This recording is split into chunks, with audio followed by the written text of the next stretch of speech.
We would love to have everybody be seated, please, so we can begin.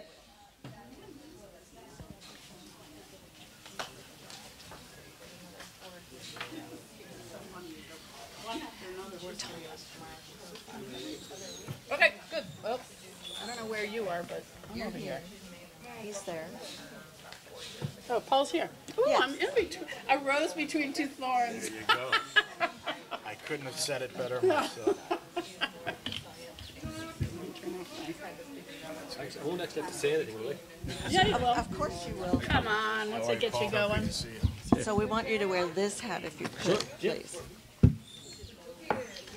Yes, thank you. And you all get to have one of these gift bags from each of these places. Thank you.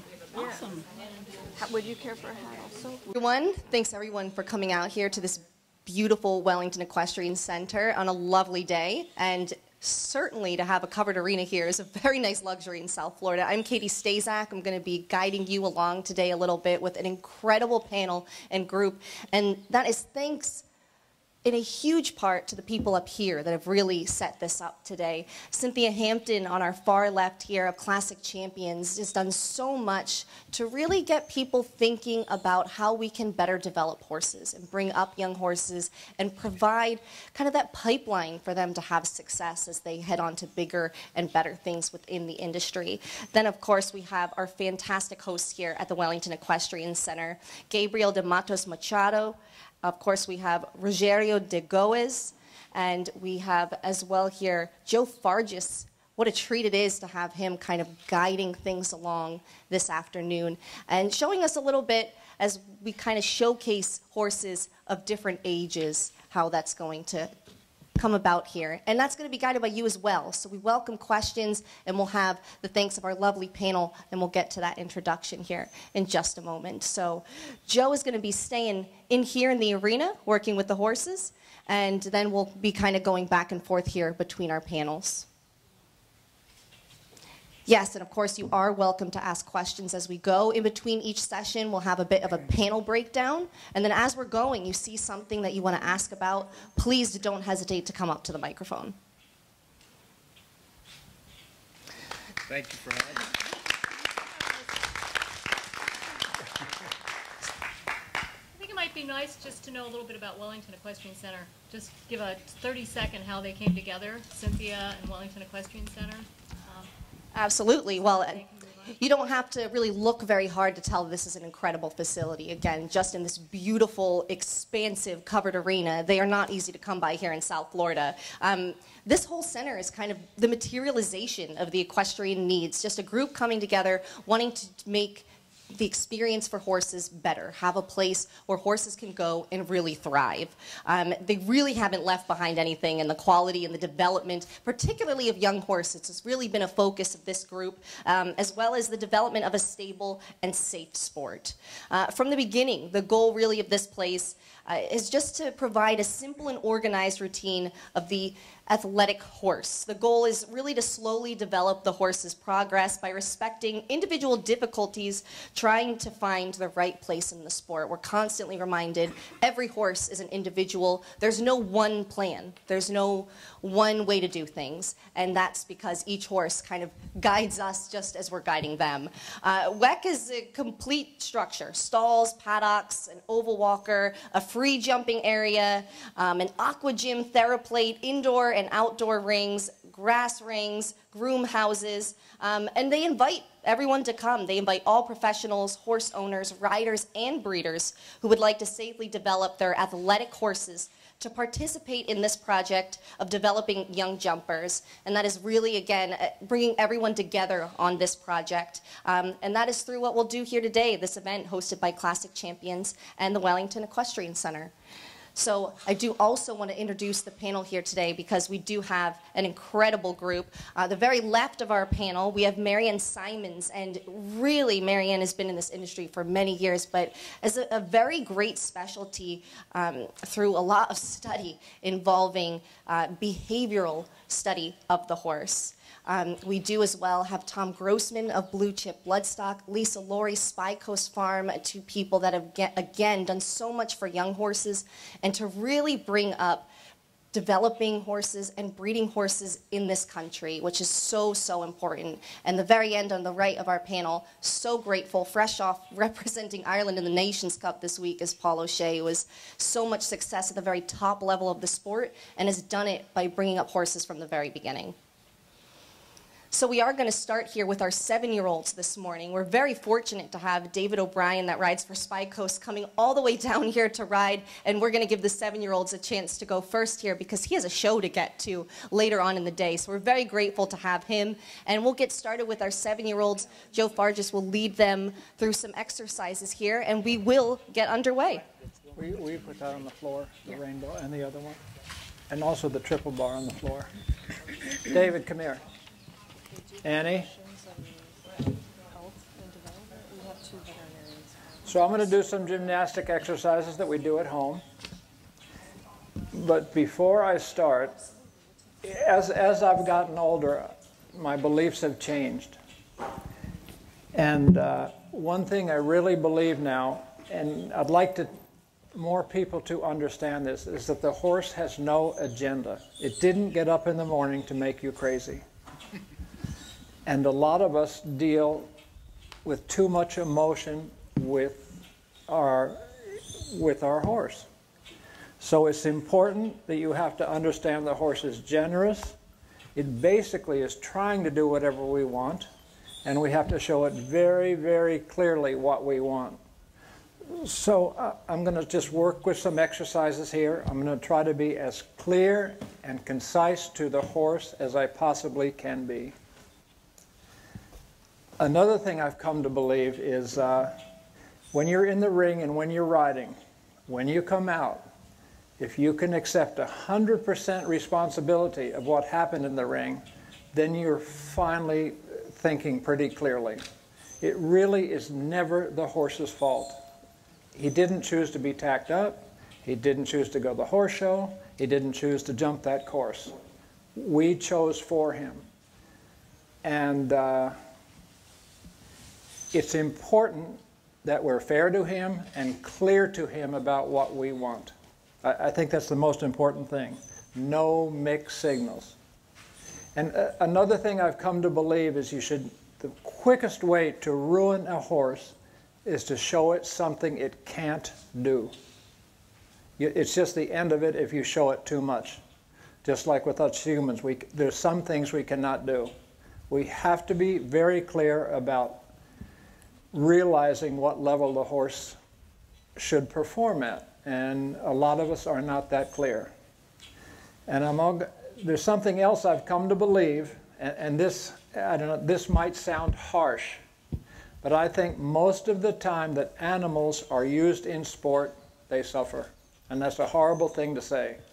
But at the very highest levels, of course they don't. But it's our responsibility to teach people how to deal with animals. And here we are with horses. So what I'm going to do, we're going to do all these little things, and I'm going to just show the horse the best way I know how to do it as we want it to do it. So the first thing I'm going to ask you all to do is to walk over those poles, the rainbow poles, David. Just walk over them on a loose rein. The horse should be comfortable. It shouldn't be afraid. It should not be afraid. It should be comfortable with what we're asking it. Never ask it something it can't do or doesn't understand.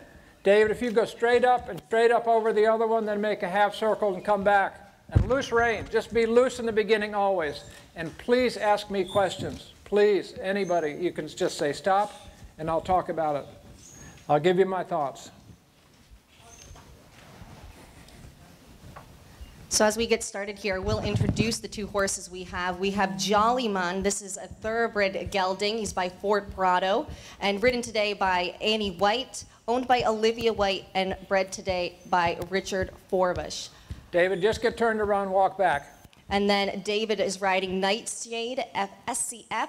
This is a gelding by Baldev, Belgian Warmblood, owned by Spy Coast Farm, as well as bred by Spy Coast Farm. I'm just asking these horses to walk over poles, simply and in a straight line. You can't go wrong if you ride straight. Just always show the horse where the next step is.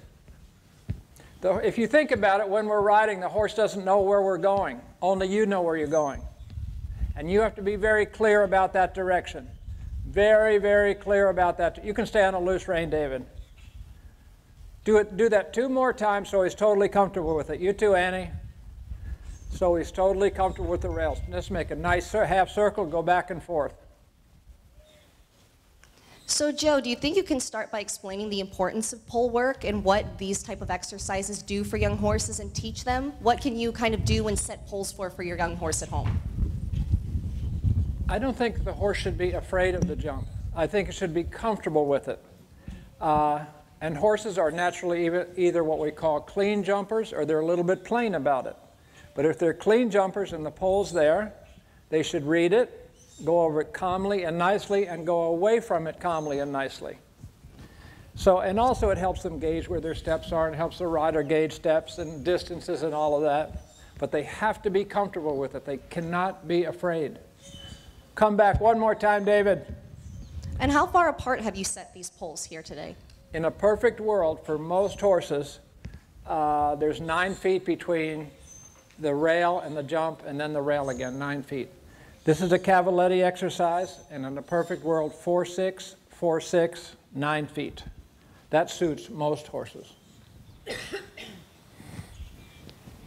Okay, this is all calm and good. The horse is going straight. It's not worried. It's not worried. Come on, Annie. Just straight over the middle. It's important that the horse doesn't worry. It has to be comfortable with the rider. It has to be comfortable. Hey, David, just make a circle and just walk over this one. Just this way, and then turn right and walk over the 2. I'm just introducing the poles as slowly and clearly as I can. Slowly and clearly. Now you're going to just go to the right a little bit and go over the 2 here. The horse should not worry about things. I'm going to say something that sounds odd too. People say my horse loves to jump. I don't believe that. Mary Ann says that. I think at best in the ring, a horse is totally comfortable and at ease. Totally comfortable and at ease with its job. It has no worry, it has no fear. It says, okay, let's do this. David, after she comes, just go the other way. If you keep going straight, you can't miss. You can't miss. Keep going straight. Just get turned around, go back over that, back over that.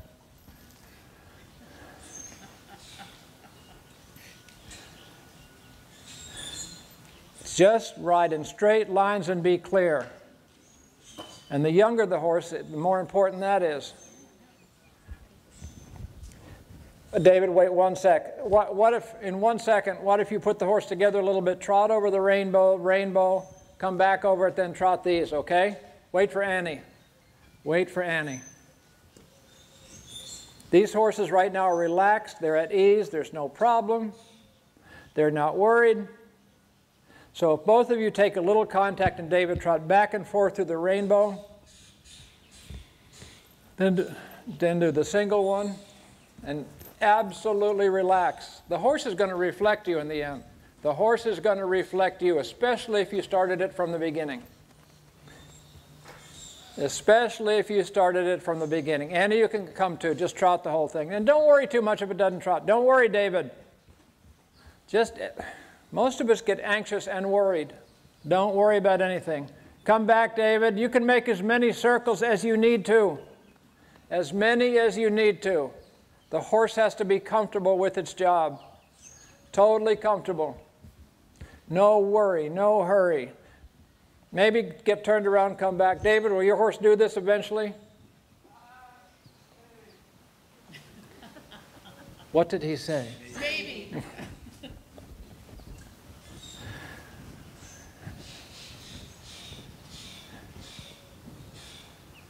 Come on. You don't have to. Come on, Annie. David, relax. You're going to be fine. Relax, David. Just sigh.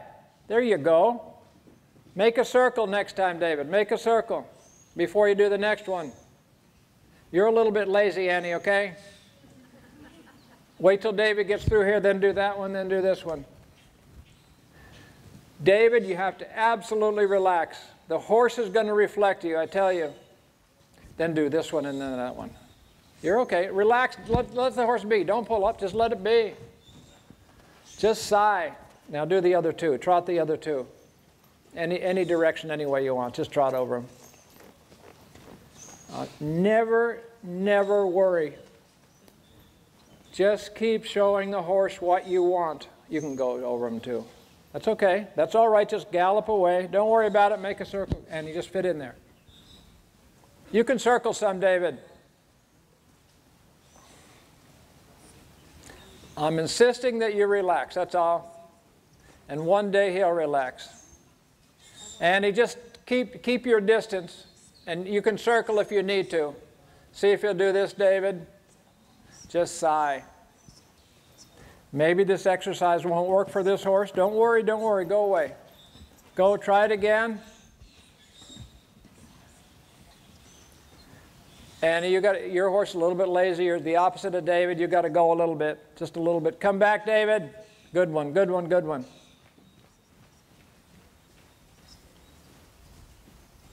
Absolutely relax. Maybe he won't tolerate this today, and we'll adjust the exercise. We're not going to worry about it. But I'm asking you to keep him straight and to relax, and don't worry about life. So come back the other way, see if he'll do it once.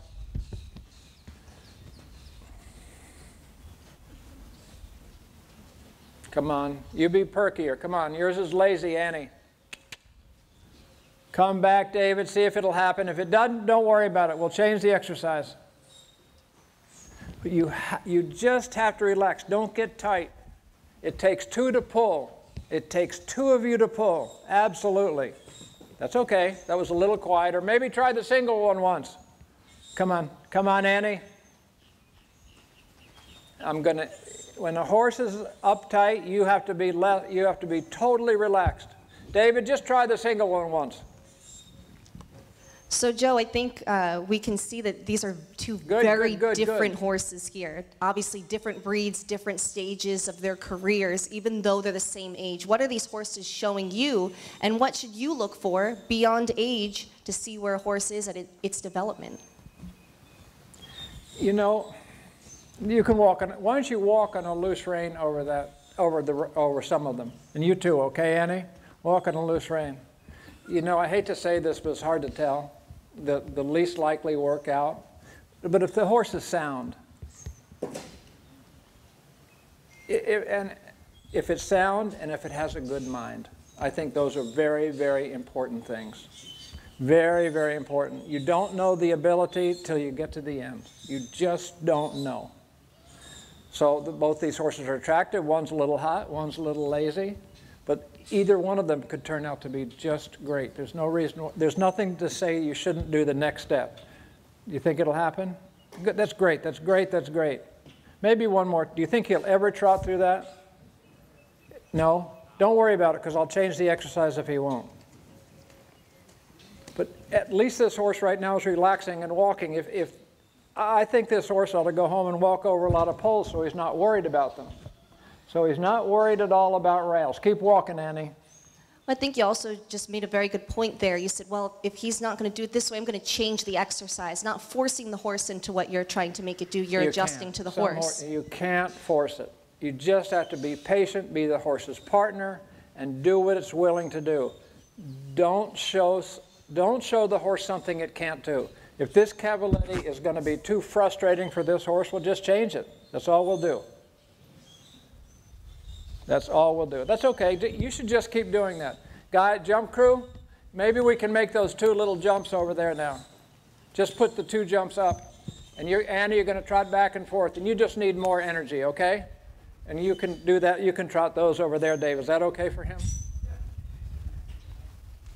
But no matter what, people, you can't show any emotion, any frustration, nothing. You just have to stay cool and not worry. Again, I'm going to say the horse has no agenda. He's not trying to make you feel anything negative at all. Okay, once you trot up over both of them, Annie, then wait for David. Now, obviously, your horse is a little lazy, so you have to go a bit. Wait till she does them both, David. Just in case she knocks one down. Just in case she knocks one down. Okay, stay up there a second. Now that she was very clear with that horse. There was no question about she was going over that jump. The horse wasn't worried.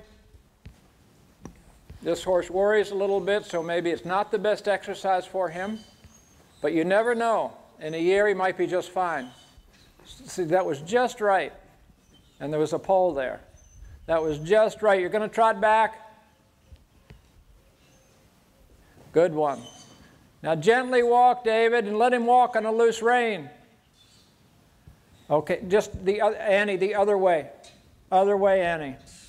So you've set rails here on the takeoff and landing. Can you talk a little bit about how helpful that exercise is for a horse and the purpose? It just helps with the rhythm for me, with keeping a rhythm. Trotting jumps is one of the hardest things in the world for riders.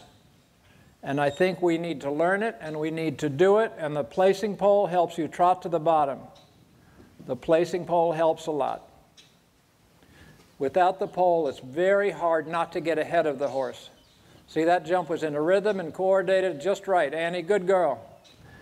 Relax as much as you can, David. As much as you can. That was great. Hold on. David, why don't you make a circle around the Palm Beach equine jump and then gently trot again.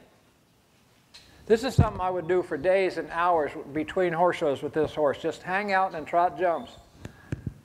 It has a little bit of anxiety about it, but I think you could get rid of it. It just has a touch. But it's very well balanced. It's a nice mover. Good one. Now just let it be and walk away. Can we go up 2 with those guys? Jump crew. Up 2. Just the top row. That was great. Good. Hey, and with David, why don't you just hang out by walking over those, the higher cavaletti. Just hang out.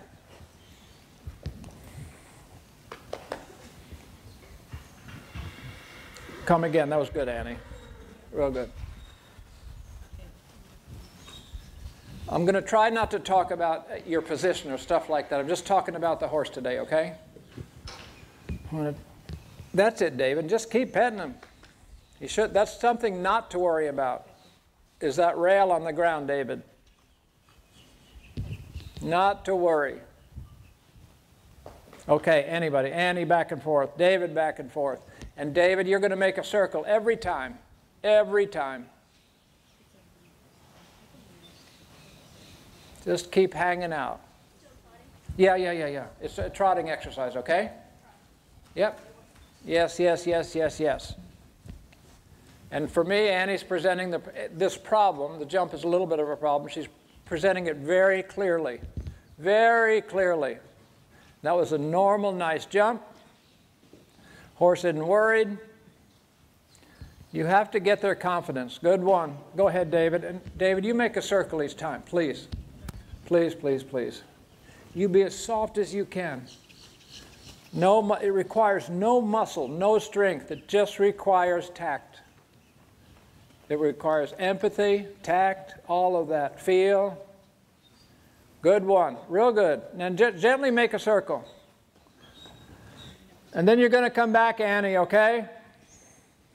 He's doing a great job. The horse is sort of accepting it now. And you shouldn't measure your progress in a day. I say 6 months is a good measure of progress. A day is not enough. A month isn't enough. 6 months. Good one. Come back, Annie. Real good. And building off of that point, as success can't be measured in a day, obviously these are young horses and they are horses. Not every day, and when you're introducing new things, is going to be a great day. What do you recommend when you're working with a young horse and maybe you introduce something new and it's not going so great? You obviously don't want to get in a fight with the horse. So what do you do then to make sure that you're still ending on a positive note? With jumping especially, you go lower. Always lower at the end. Okay, good. Now, since your horse is lazy, Annie, I would canter a bit after a lazy. Just canter away forward. You know what I'm saying? If it lands a little bit in a heap, a little bit lazy, just gallop away. Can you jump 2 higher, Annie? 2 holes? Okay. Now, you relax. You just sigh, David. And Joe, if I can put a comment in on the behavior side, horses are associative learners, so they don't think like humans. So a horse that, like David's riding, it came down from Ocala, had a long trailer ride, it's showing. So in its head, it's associating David and poles with, I should be jumping, where Annie's horse is a thoroughbred that only she's been riding and retraining it over exercises like this. So they have very different associations with what's going on today. No question. But for me, David's horse is relaxing, just is great. Oh, I don't think, yep, good one. Can we go too higher? Can we go too higher for you? Just sigh, relax. Be like a beanbag on the horse. Just no muscle, no tension, no nothing. Let the horse do its job. 2 more times, then we'll do the middle. Yeah, just keep hanging out over that, David. Good. Real good. That's okay. Good, good, good. Okay, back and forth, people. And her horse is being a little bit lazy. You're going to canter away from the jump, okay?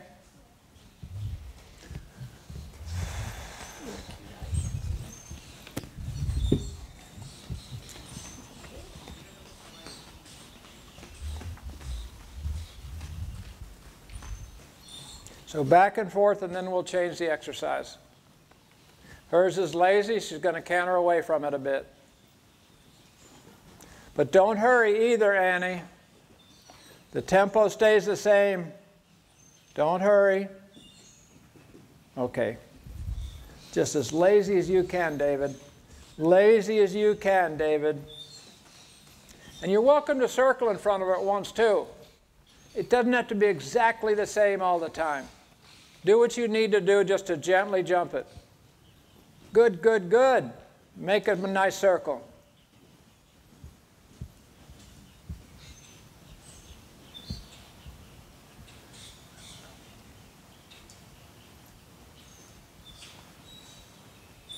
Everything's in order. Good, good, good. That, to me, if it makes sense to the spectator, I think it makes sense to the horse. Good. If the spectator doesn't understand it, I don't see how the horse could. Come on. Come back, Annie, and you're going to gallop away from the last one.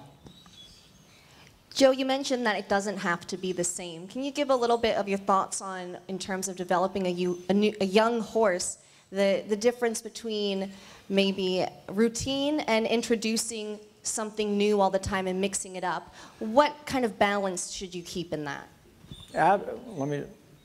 Good, go. Now gently canter away. Gently canter away. You can canter a bit up there if you want. You don't have to stop. You have to do something different every day.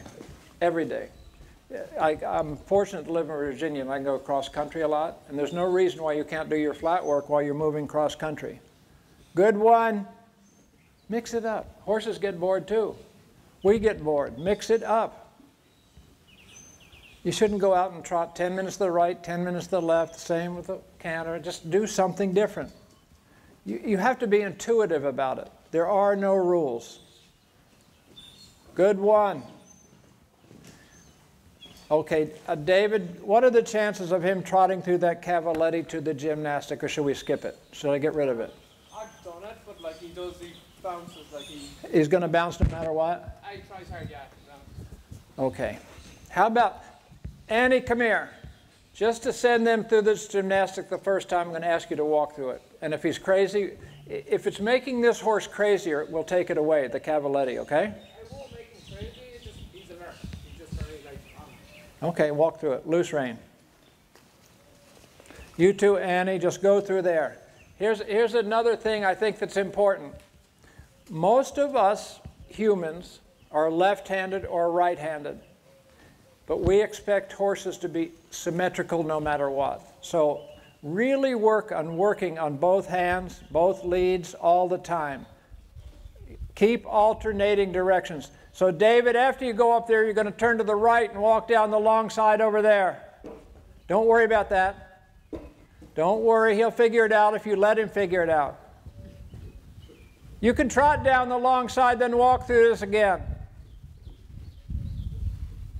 Stay as loose and free as you can, David.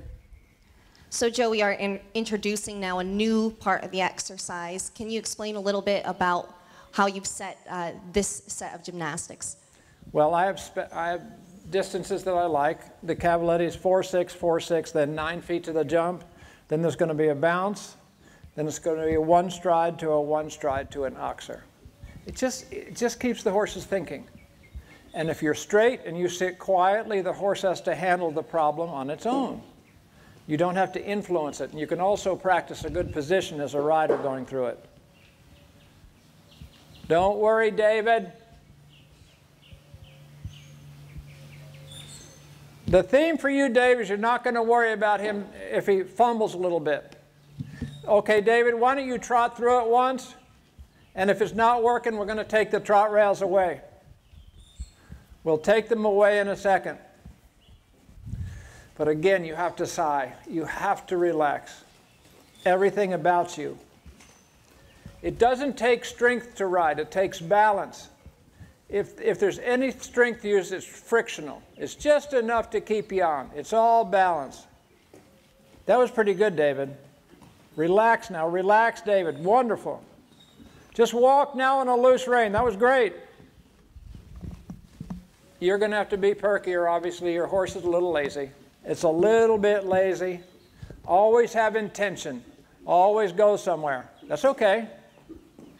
David, maybe that was an accident, but come one more time, see if he does it.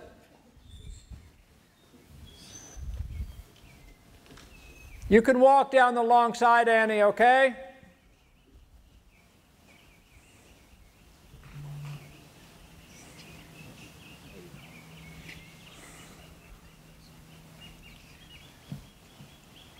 Just relax, David. Totally relax, David. Totally. Good boy. Great. Let him be. Let him be. And walk down the long side. That was beautiful. Come on, Annie.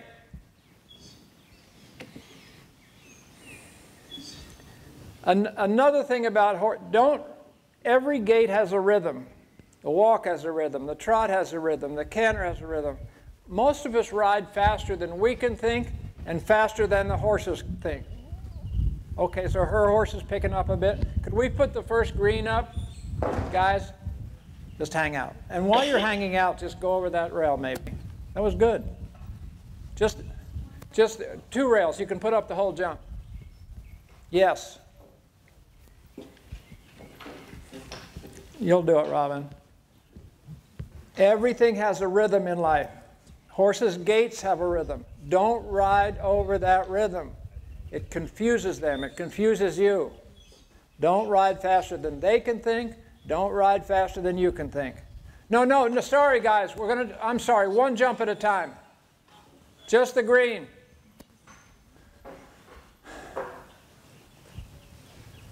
So this time you're going to turn right after it, David. You're going to turn right after it, Annie.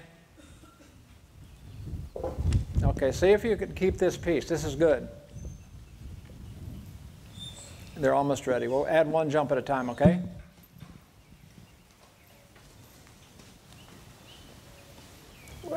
People that deal with horses, you have to be consistent. You have to develop a way of thinking.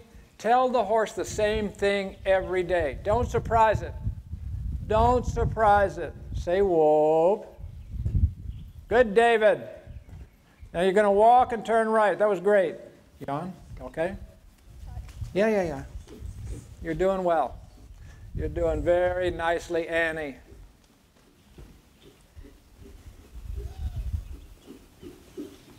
It's okay. Okay, we can put up the blue.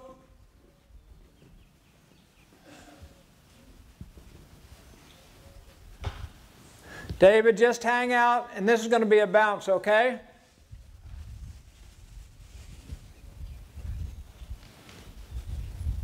All we're doing, again, is going straight and being logical to the horse. You're not surprising it in any way. You're not surprising it in any way, shape, or form. You're saying, here's where we're going. We're going there peacefully. We're going there in a straight line. It's all relaxed. Say, whoop. David, that's wonderful. Good. Walk down the long side. Now your horse seems to pick up a little bit. Just keep posting. Keep everything steady. Keep that rhythm, Annie.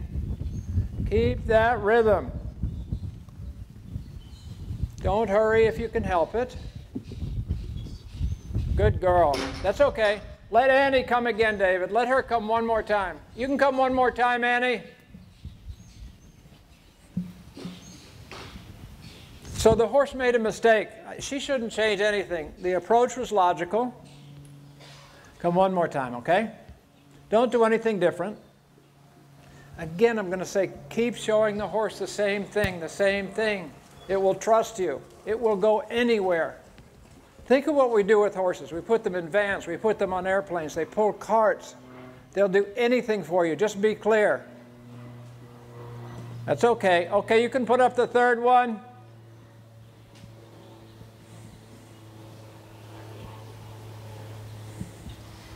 So Joe, we are putting up one fence at a time here, and these horses have a bit of training. But what if you're working with a young horse and you're just introducing this?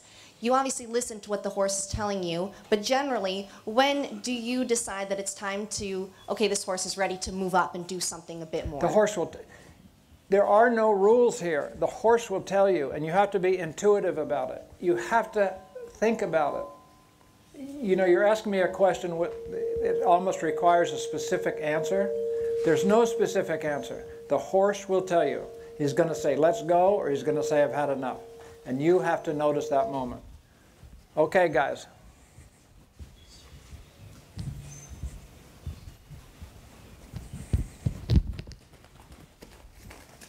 That's great. You just sighed, David. That's wonderful.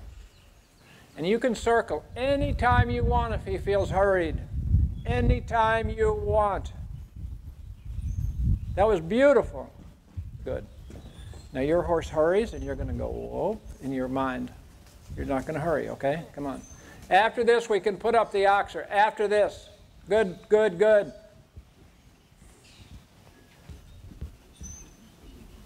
She's not going to do anything different. Good girl. Very, very nice. Okay, if you build that oxer, David, let him walk in a straight line. I think sometimes we circle horses too much. Just keep walking in a straight line. Just let him walk out and let him be free. I think you will accomplish more. Maybe we can raise the third one too, so it has some balance. The green and yellow, raise it too.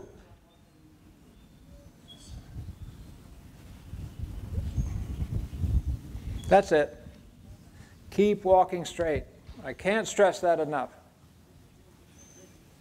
You know, David, we bend their necks a lot, and my belief is we do that too much. They should bend under your seat, just in their spine, okay? Keep their head and neck coming straight out of their shoulder, David. Okay, here we go.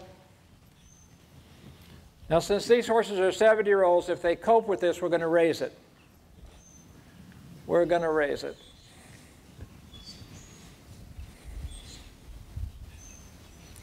You circle anytime you want, David. If he feels a little excited because that other horse was there, you have to make that call. And you're going to relax. Nothing is going to hurry, David. Good boy. Yep. Now that horse solved that. It was just wonderful the way it solved it. It was relaxed, it was nice, it was straight. And that's because David was quite clear about what he wanted. We can't give mixed signals. We can't. We do as humans. Say, whoa, come on, come on. Good girl. Hold on, we're going to raise it, okay? That's great. Now keep his head and neck. Let him walk straight. Can we go? Let's go up 1 here. Let's go up 2 at the second, blue. Let's go up 2 there, and maybe 2 and wider with the oxer.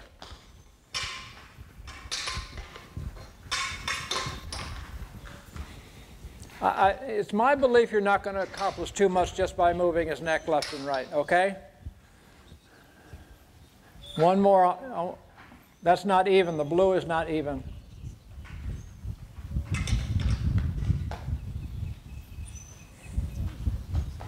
David, will your horse jump the water? Okay. Are we ready? Okay, left to right. Annie, David. Can we we're going to need some guys. I want to make the water half of what it is. But you need guys. Guys, after this, I want to make the water half of what it is.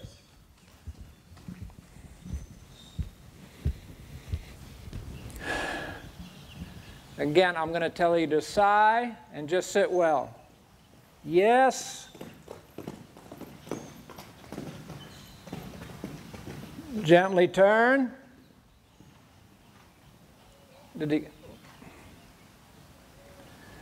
Don't bend his neck too much. Come on, you're good. Is this height okay for you, Annie? Tell me if it's not. Never show a horse and never show a rider something it can't do. You'll be in trouble.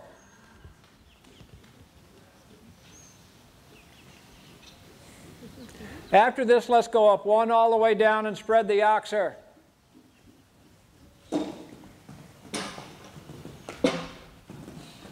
Good girl.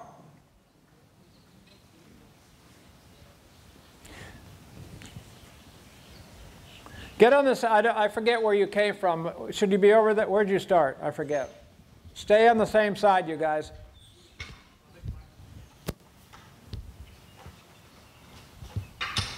And David, just any time, I just hang out by walking over that if they're racing the jump.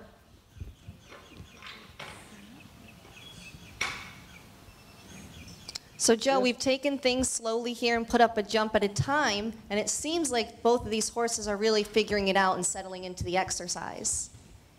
That's correct. I'm just trying to make it logical for the horse. That's all I'm trying to do. Period. And especially since they're young horses, again, just ride straight, do the best you can. Less is more. We all get real fancy with what we do. Less is more. Just he's going to relax. You're going to sigh, David. Good boy.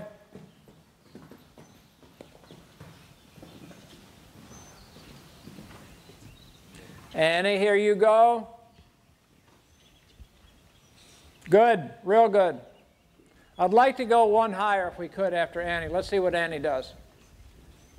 Both horses are relaxed. They're reading the jump. They're reading the rail.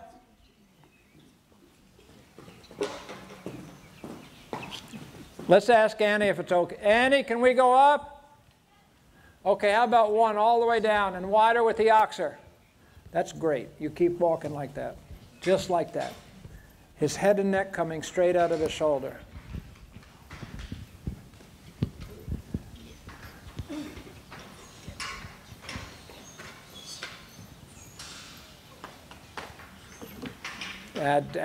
Don't bend too much. Don't bend too much. If anything, horses bend under your seat and in their spine, not so much in their neck. Is this height okay for you? Yeah. Okay, left to right, guys, girls.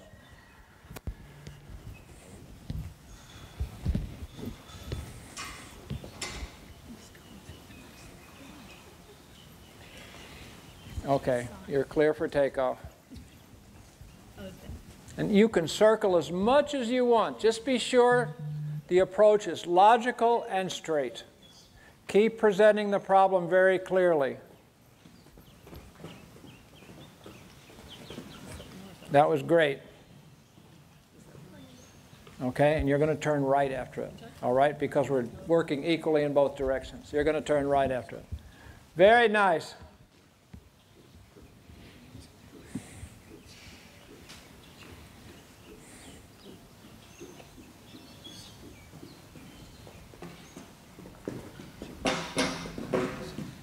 Let Annie come one more time, David, okay? Annie, you have to believe in it a little more. For me, Annie's getting a little bit left, a little bit behind. She's doubting herself. You cannot doubt yourself. One more time, Annie. If you're going to do it, you're going to do it. You get nowhere without intention. Nowhere. You can't think it's going to happen. You have to know it's going to happen.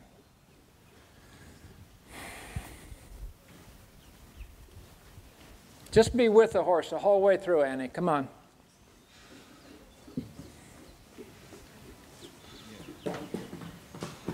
Come on, Annie. Good girl.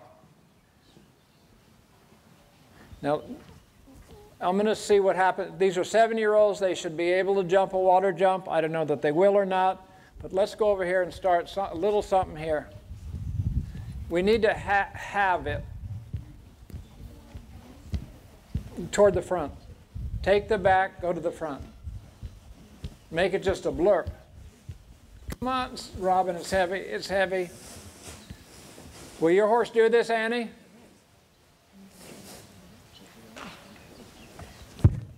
David, the only thing I want you to do in Annie is to trot back and forth over this. In the quietest way. Get with him. You get with each other, go the same direction. Again, starting basically at 0. Giving them every chance you can give them. Every chance you can give them. And gently walk and pet them. Very nice. But walk in a straight line, David. And then let go. Great. You're going to come back over it. Good. You walk and pet the horse. Trot back over it, people. Next, after they trot back over, we're putting up 2 front rails. Just the 2 low rails. You keep that horse straight, David. And just sigh. Just relax every muscle in your body, then he will. Good one.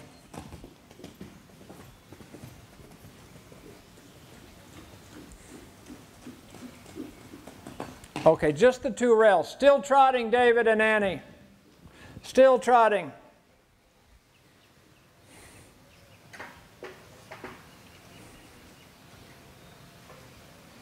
Trotting back and forth. As straight as you can, David. Try not to wiggle his head. Just everything straight, straight, straight, and relaxed and nice and happy. Beautiful. Whoop. And you stay straight, David. Just let him walk out, let him be straight. And then trot back over it, then we'll canter it. Trotting back, guys, 1 time. And then we can put up the 2nd rail, and we'll canter it. I'll tell you what, just circle. Don't go, just take your time. Circle. Come on, Annie, you go first. No hurry, you can make a circle, do whatever you want. You're not going to worry. If he worries, you're not going to worry. If he worries, you're not going to worry. Come on, Annie. All of us have to learn to relax when there's a little bit of trouble. Good girl. Come on, David.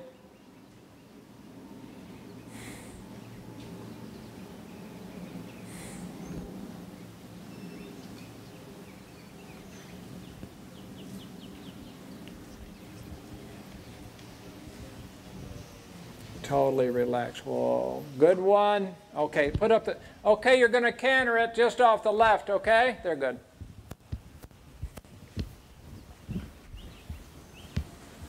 David or Annie, just canter it off the left.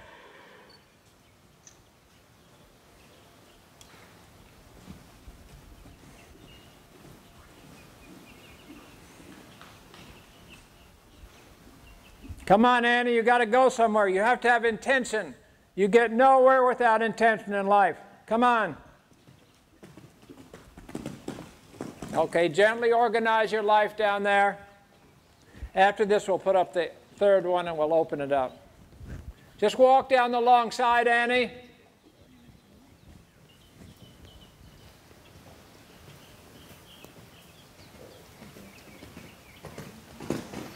Okay, open it up and just walk down the long side, David, and put up the 3rd rail. I really believe in building triple bars or jumps over the water so the horse is always inclined to go up. Older horses get very bored with water jumps and realize they can land in them. They get really bored with it. Okay, Annie.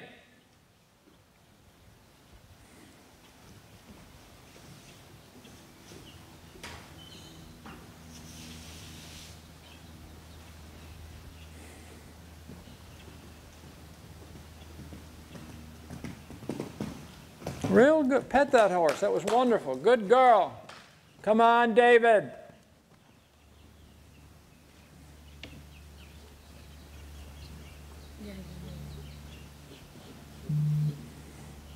That was very, very nice. Stay straight. Now gently walk in a straight line, always straight, and keep his head and neck always straight so there's no question about where you're going. Okay, that's good there. Now let me we're going to wind this down. I don't want to jump them too much. Put the last red jump on the floor, please, on the floor. David, you're going to keep going through this, but I'm going to reduce it so that the horse hopefully isn't excited at the end of the day. So both of you, let's go through the gymnastic again. One at a time. You know, jump crew, it's probably a good idea to turn the standards around so the cups aren't facing. I don't care which direction you come, David. No, but you can just turn them around and leave them on the rail. Just go through. I'm going to take one jump away at a time. Yeah, just leave it so you can just flip it around every time. Come on.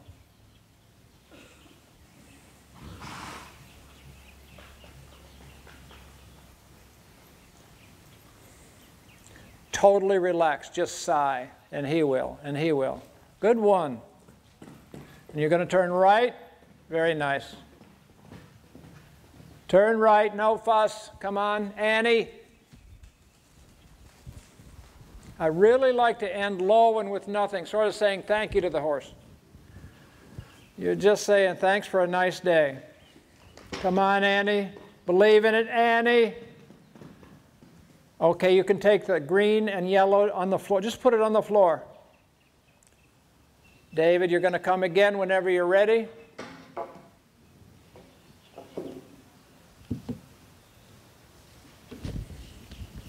You can circle as much as you want. Circle as much as you want. You be patient. Let me all you got to do is pick up the standard and leave the footprint where it is, but just turn it around. Leave the yes. Yeah, make a circle.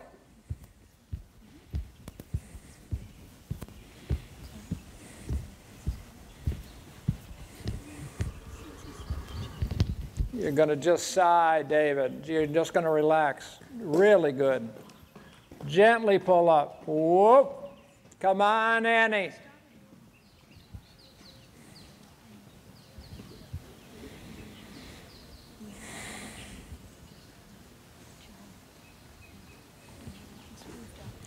I don't want this to turn into a riding lesson. It's just a way of thinking. That's all I'm trying to get across. Good. You can put the blue on the floor. Don't wag his head, David. Just straight, straight, straight. Come on. Come again. And always trot from here. Never pick up speed in front of a jump. Just do it from somewhere else, so as you turn, the jump's just part of the day. If you pick up speed in front of a jump, it means you should hurry. Just come from somewhere else. Come from somewhere else. Say, whoa, good boy. Yep.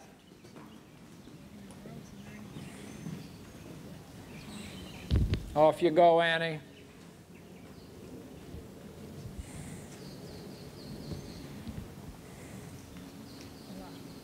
Don't hurry. Don't.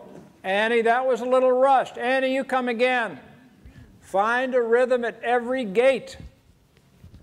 Come again, Annie.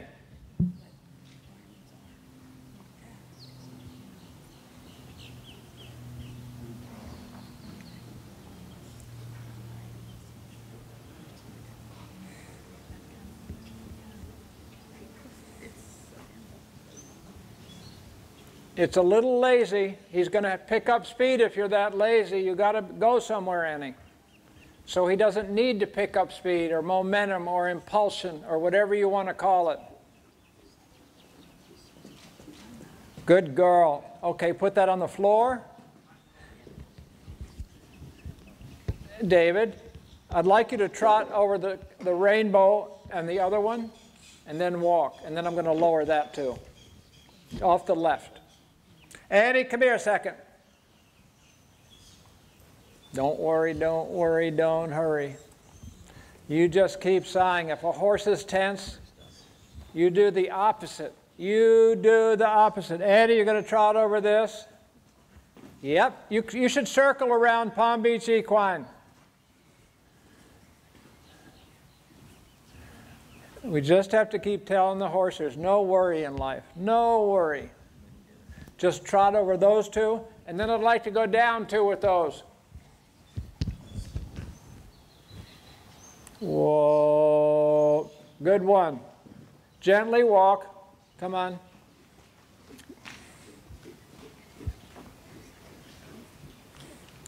Go after this, go down two. Yeah, very nice, Annie. Oh. Good girl. Go down two.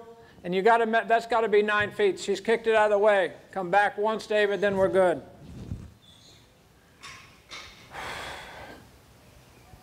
Robin, I'm not sure that's even. Just look at the rails.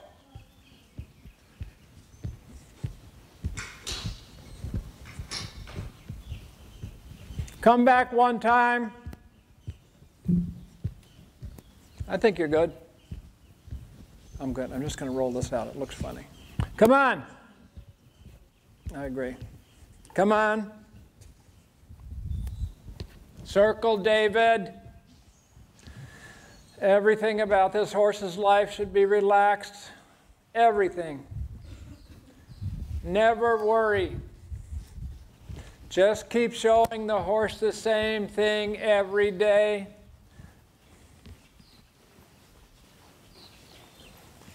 Beautiful. Gently stop, and don't turn his head and neck one way or the other. Let him always be straight. Come on, Annie. So, Joe, just so you're aware, we do have the 6-year-olds here and ready to go. Or 5-year-olds, rather. 5-year-olds going next. We do have them here. Are we going straight through? Anyway, I thought we were going to talk for a while. It is 6-year-olds next. Good girl. Okay, if you put that on the ground, people. Now, David, if you just walk over this stuff on the ground. I mean, I do feel like the Yes. so Are, at least let them warm up. I don't know if we're going to talk. We can talk a little bit later if you want about your horse, and I have thoughts. Just walk back and forth over that. You're sort of saying, thank you, there's no problem, there's no hurry, there's no worry. That's all that good, good, good. Just walk back and forth, and we can talk. I don't have to.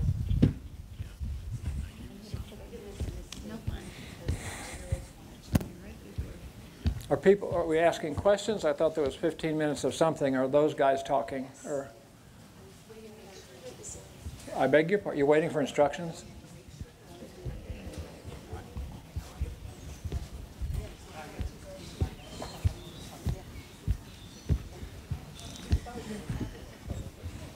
So, Joe, wrapping up here with our 7-year-olds, the first division. First, I want to ask if there's anyone from the crowd here in our audience that has any questions from what they just saw with Joe. If so, feel free to come right up to the microphone. Nobody.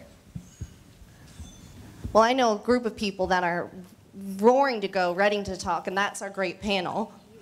I do want to start, though, with Lisa, because one of these horses is yours. So tell me a little bit more about this horse, and tell the group here about a little bit of the background of what they've just been watching with this horse. Okay, so this horse was bred out of a mare named Olasina, This one's nice. who was a very good high I junior think it jumper would help you. here down in Wellington. And I was able to procure her from her rider after she was done with her job. And I bred her to one of my stallions named Baldev. So Olasina, I would say, was a very good meter 50-ish horse, and as was the stallion as well. So the stallion is by Concord, and she is out of the Capital line, the Olasina. So this horse, Nightshade, we started out doing him because he has quite a bit of blood. We started out doing him in the Hunters, and with a more less, shall I say, a less accomplished rider, but a very good rider, just to sort of get his brain in the right channel. And so we started him off slow, and then he started doing the jumpers last year as a 6-year-old, and I think he He won the 6-year-olds, didn't he?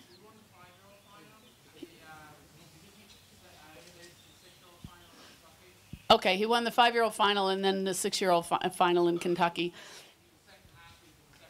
And he, okay, so he was second last year. Last week in the 7-year-olds. So he's showing good promise.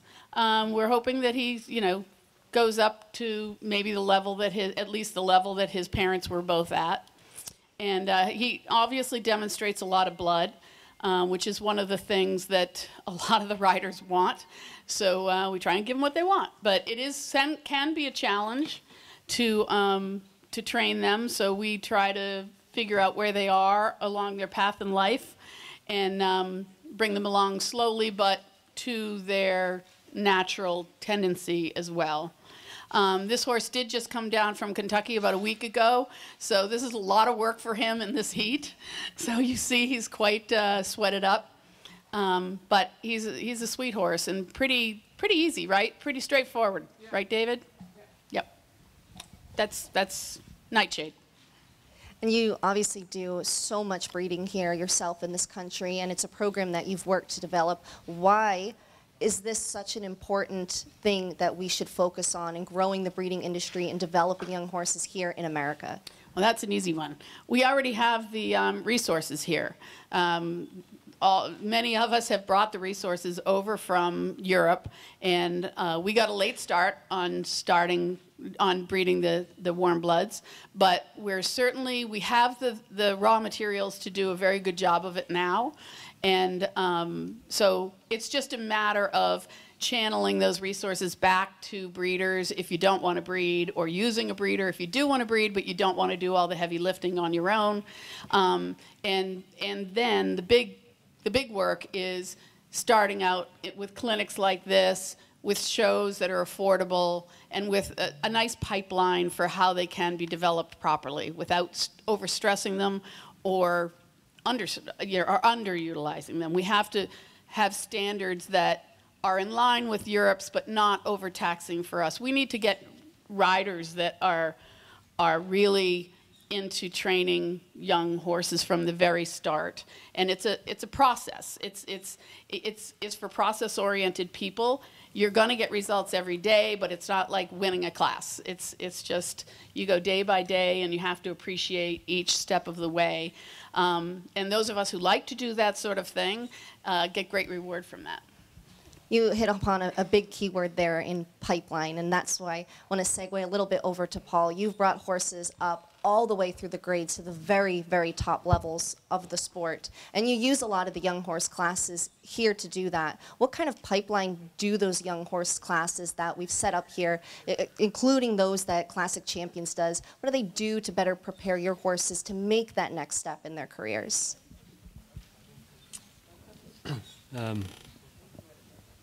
Yeah, I mean, it's vital to have them to bring the young horses on, so they get a good education with the right experience, right type of course, and so it's vital. I think it's vital to have horses to have classes just for young horses, specifically for them. To give them confidence and make sure they come up in the right way.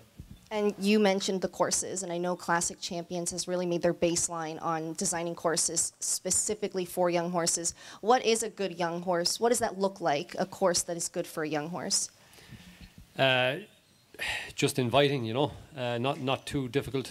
Just like today, the exercises Joe was doing, it was so nicely set up for the horses that not much could go wrong.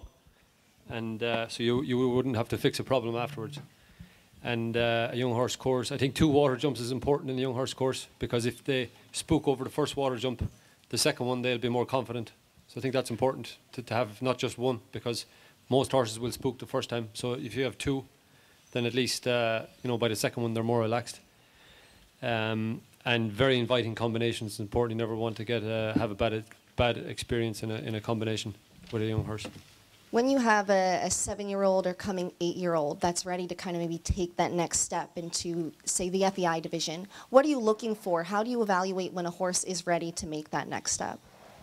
They're all different.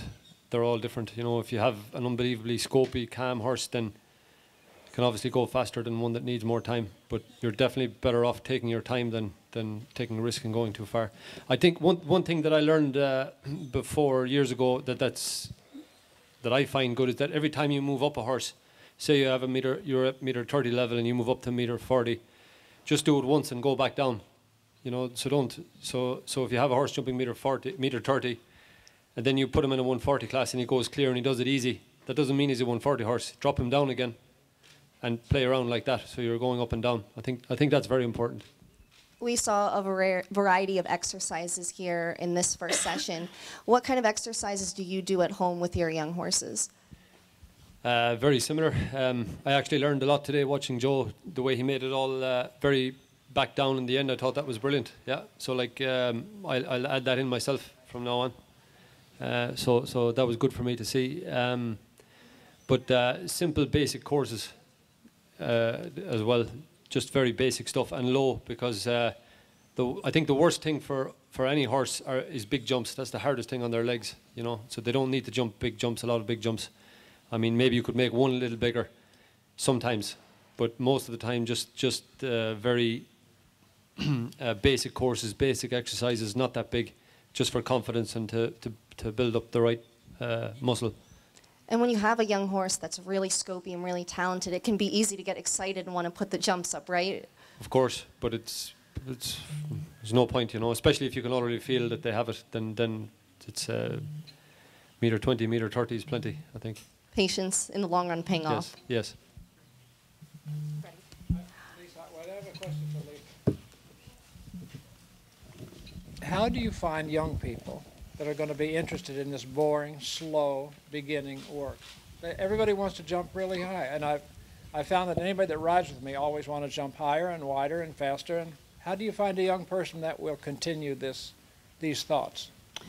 Well, as we all know, it's very difficult to find people who are willing to do this sort of thing. However, it's a great entry into the sport, and whether you choose to stay there or you choose to go on, it's my belief that you really have to know how to do this stuff. You really have to know how to bring on the young horses.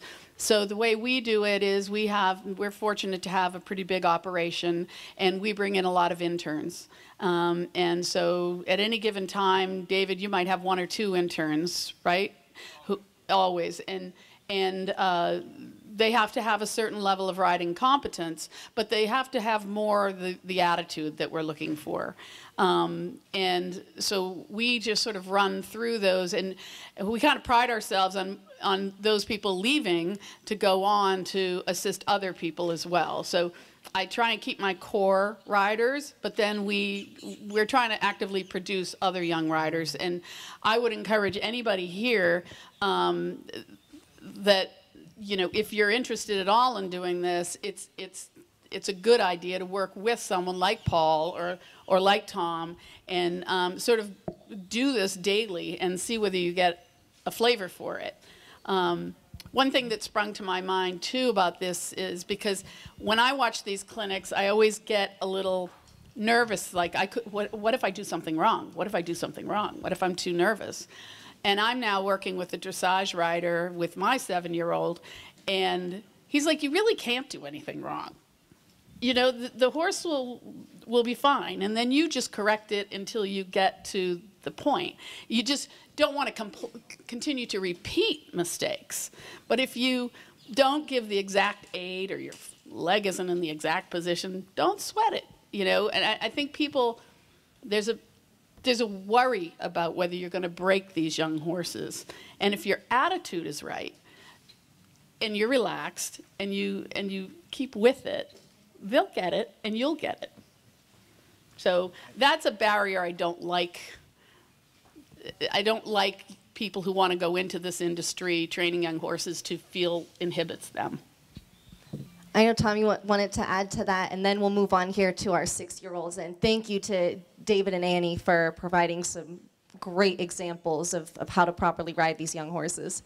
I would just add, you know, we've all struggled to get young people to do it. I actually sent my son to Europe and gave him no other choice that you can do. But I would say, if you think you found someone, Joe used a great word, which was intuition, which is somewhat God-given and somewhat experienced, but plenty of people say they want to do this, but it's really their plan to use it to get to something else. And if someone isn't intuitive and process-driven was another phrase that Lisa used, you can just see it right away in that when a horse has a small breakthrough, if that's not pure joy for the rider, then they're not going to make it, because it's heaps of frustration and moments of joy. And if they just don't beam with happiness and that really makes their blood go, then move on.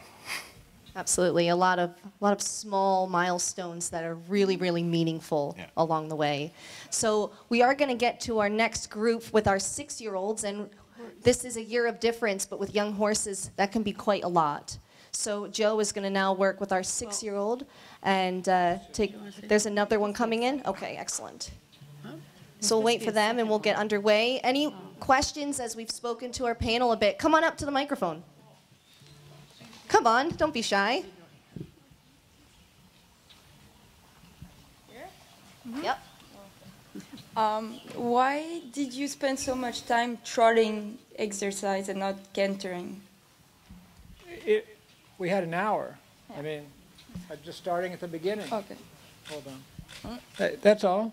Okay. And also, you can practice cantering after this exercise. We didn't do it today, but in an hour you can only do so much. So, I mean, you just have to watch for the time. Okay. We could have cantered a lot, but probably not much jumping. Okay, but do you spend more time trotting, like usually? Yeah, Yes. and then I do the canter work after they do the gymnastic. We'll start cantering more and more and more and more and more. Okay. Yes, but I introduce it slowly, especially with young horses. Thank you.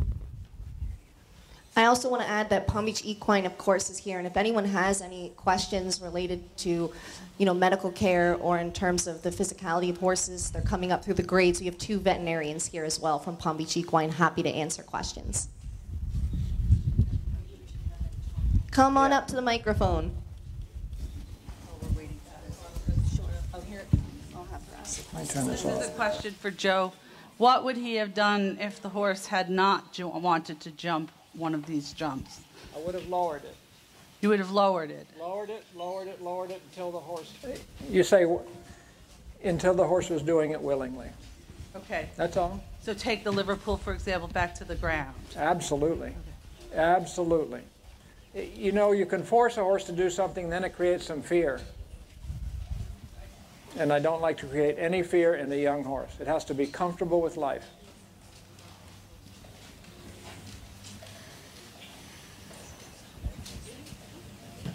Get some water.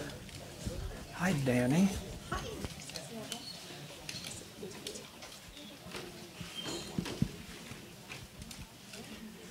All right, so we're going to get underway with our 6-year-olds very shortly. If anyone wants to grab a drink or something to eat, we do have refreshments here. And again, as we go, if anyone has any questions, please feel free to come up to the mic at any time and interject while Joe is going through the paces here. Well, this might be a good time to put in some little tidbits. Tack is one of those things we see a lot on horses that's kind of assumed, and we assume people check their tack and the horses like it because bits and nosebands and things are custom. But you'll notice probably with the horses today, there are different reactions with loose nosebands, tight nosebands, whether they can communicate, not communicate. And, horses have a nerve bulge in their nose, very similar to elephants. And so if nosebands don't fit comfortably, horses are going to pull or get fast and be very self-absorbed with their heads. And then we have the opposite. If they have too much freedom, they can take advantage of the rider. So in doing the young horses, that's always, and even the older horses, something to look at as they walk around to see where's the horse, as Joe pointed out, balanced and comfortable. And if your horse is not comfortable in the bit or the tight noseband, try loosening it, giving them a long rein, and see if that changes their posture and their balance. And many times, I have the greatest job in the world going around helping trainers train horses by understanding the psychology and development of horses. But oftentimes, the simple solution isn't the behavior problem. It's loosening a noseband or getting the saddle off or getting a bit that's softer for the horse. and the horse then goes in the ring. So those comfort levels that Joe pointed out are the most critical in what we do with horses. Is, as Lisa said, they're breeding for what the market demands, but at the same time, we as riders and people who care need to demand what's good for the horse. And that's why we put this on today, is it's about the horse. So let's, as professionals and owners and sponsors and vets, say what's good for the horse.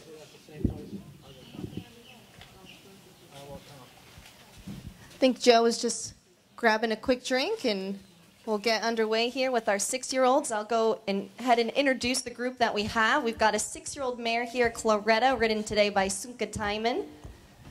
And then we have a gelding Vinny, ridden today by Victoria Craig and owned by Willow Warmblood USA.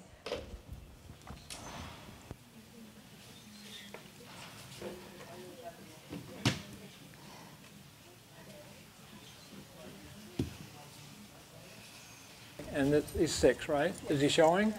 Yes, he has. Good for you. Victoria. Tell me your name. Luger. Spell it. S-O-E-H-N-K. Spell it again. Zunke. Zunke. Yeah. Okay, I got it. And yours is 6. Are you showing it? Yeah. Okay. And he's showing it WEF? He did 1 week of WEF, just got imported. It's a little bit behind. He did the 6-year-old. Okay. So again, to make the point of how each horse is an individual, it's not just this is a 6-year-old. Joe's getting to know these horses. He doesn't know them before they're coming in, so he's making a point to make sure he asks, what has this horse done? He doesn't want to overface them today, and is going to assess them Victoria, as we go. Get over here, Zunka. Come here. Come here. Ride around me a second. It's always the same speech. I'm not going to change what I think. I want you to be on a loose rein in the beginning. In the beginning, always on horses, be very loose. Be on a loose rein. Let them stretch across the top of their back. Stay right here. Looser, Zunka. Looser. Just let go. Let go. It's like you touch it. You have to start out loose and let them limber up just like we do. If you were to touch your toes, the back of your knees, it's hard. Same with the horse's back. You have to warm the horse's back up softly. And if it stretches, it's better. It'll stretch across the top of its back and it will relax. So stay loose in the beginning. Stay loose all the time. Looser, Zonka. Looser. Just let go. All of us want to control it so much. But you should be together with the horse. Be in simpatico. Be in sync. Don't have such an iron fist, anybody. Be loose, be free, be forward all the time. Be loose, be free, be forward. You can let go more. You can let go more. Come on. You can do it. You're just fine, okay? So I'm going to ask both of you in 1 second to trot around the ring a couple, not yet. Trot around the ring a couple times to the left, a couple times to the right, and see how loose and free you can be in the beginning. Don't restrict them. Go ahead and trot.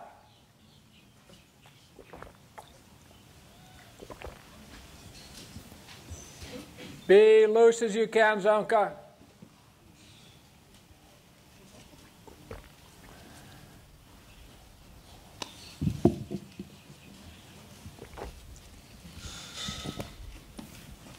Twice around left, twice around right, okay? And don't try to collect too much in the beginning. Victoria, don't try to collect too much in the beginning. Just be free and forward. When you ride, act like you have a tailwind, not a headwind. Act like you're just swinging along all the time.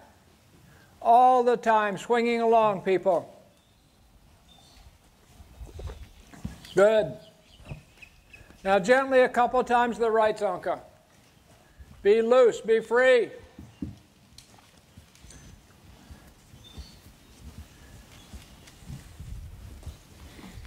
Don't worry, don't hurry. Couple times to the right. Just trot out, both of you.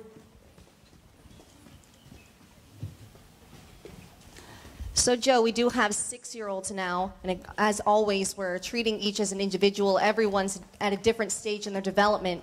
But when we have young horses, how big of a difference does a year make in their development? How are we going to see the difference here between the 6- and 7-year-olds? You know, Every horse is different. You see teenagers in high school, there'll be a 13-year-old this tall and there'll be a 13-year-old that tall.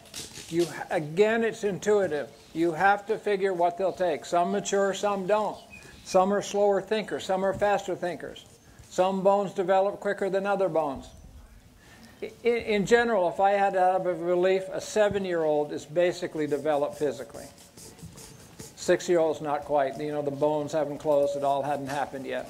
One more time around, Victoria, then you're going to walk. You can't write it down. You can't say you should do this. Okay, walk here, okay? You can't say you should do this with this horse. You can't. Absolutely, no handbook. But in terms of a little bit of a guide maybe for the people here, being intuitive, what sort of signs should they be looking for from the horse on a positive note to say, let's try something new, let's move up here? What kind of signs intuitively should they be looking for to feel? Again, it's ears up, it's happy what it's doing, it's not resisting what you're doing, it's going with your thoughts. That's about it. The sign is, it's a positive sign. That's all. I mean, these horses' ears are forward, they look happy, they're walking nicely, we can do something else a bit. So we're going to do the canter work after including it with the jumping work, so it can all be pretty, just flow along, okay? The first thing I want you two to do is on a loose rein, you're going to walk up through those rainbow jumps, rainbow poles, and then walk back. That's all you're going to do, okay? So get turned around, Victoria or Zonka. And just walk up over those poles. Stop. I'm going to complain. Don't worry, I'm going to complain about something. You move up, move over here, Victoria. You stop. I have a pet peeve. I hate to give a riding lesson or whatever, but never. Oh, I'm sorry. That's my fault. So I'm not going to go there again. That was my fault. He was scared of me. Never bend the horse's neck too much to the right or too much to the left. Consider the reins. This is more of a riding lesson than talking about young horses. But consider the reins as two sticks. If you bend the horse's neck too much to the left, you've broken the right stick. Do you understand that? Always have the horse in a frame that you would pretend it's railroad tracks. Do you understand that? Don't go like that with the horse. If there's any bending, it's in its rib cage, it's in its spine. It's in its side. It's too easy to pull a horse one way or the other, okay? So go ahead and walk up and back through those. Be patient. Now, wait. Just be patient. Okay, this horse, okay, good. Be patient. Go ahead. Up and back. Up and back. You be incredibly patient. You're not asking the horse something it can't do right now. You're asking it something unusual, but it can do it. Go up through the other one, too. Good, Victoria. No, you should have, I'm sorry, you should have walked through that one too. Don't worry. Just Zonka, turn around, come back through both of them.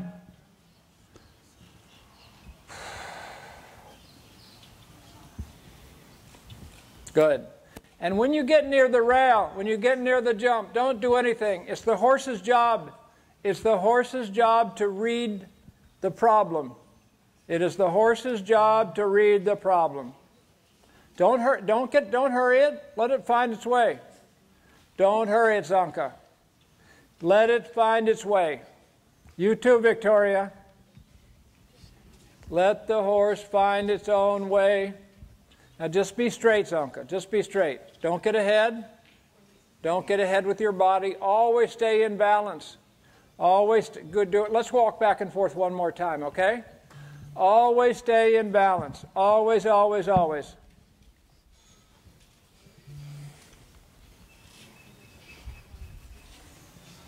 One more time back and forth so the horse is sure of where it's going.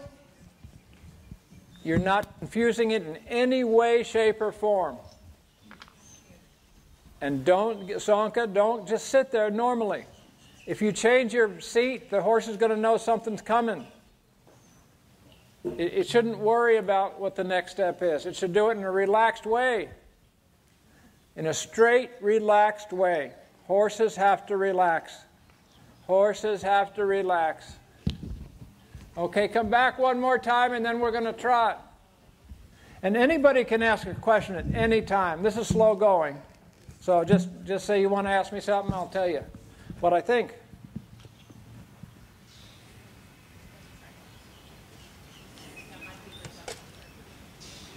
Walk back one time.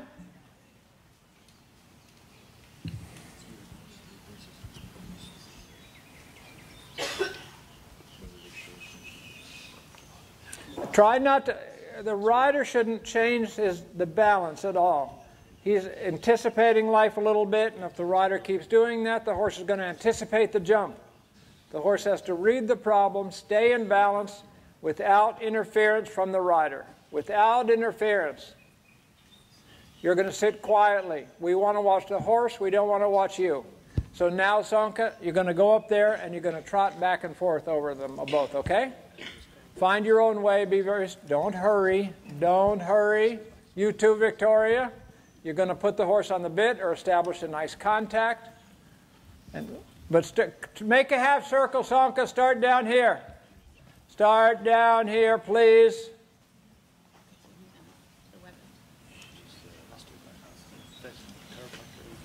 And again, the rider's position shouldn't change. The horse has to read the problem. Just be straight. Just be straight. That's all you got to do. Keep showing the horse clearly what you want. Clearly. Don't get ahead, though. You can circle if you need to. Don't get ahead. Don't worry about that. Yes. Good, Zonka. You can circle if you need to, Victoria. There's no hurry. Circle as much as you want. As much as you want. You want peace. You want peace. Peace. Relax, Zonka. You want peace, please. Come back. Not too fast, Victoria. Every gait has a rhythm. Every gait has a rhythm. Don't ride faster than you can think or that the horse can move. The trot's a 2-beat gait. Be very aware of it, please. Good. So you can circle, Victoria. Victoria, there's no hurry, okay? I want you to be patient. Just wait 1 sec for her. Wait 1 sec for her.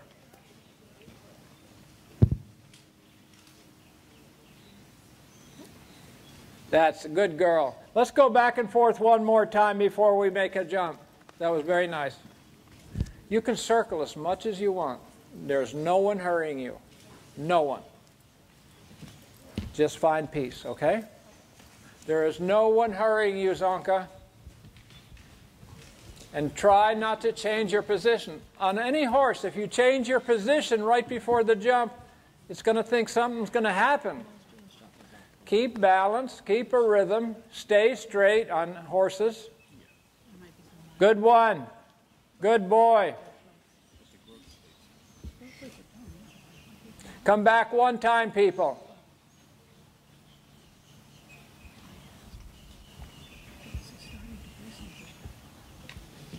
After this, you all can make 2 small jumps. Jump crew.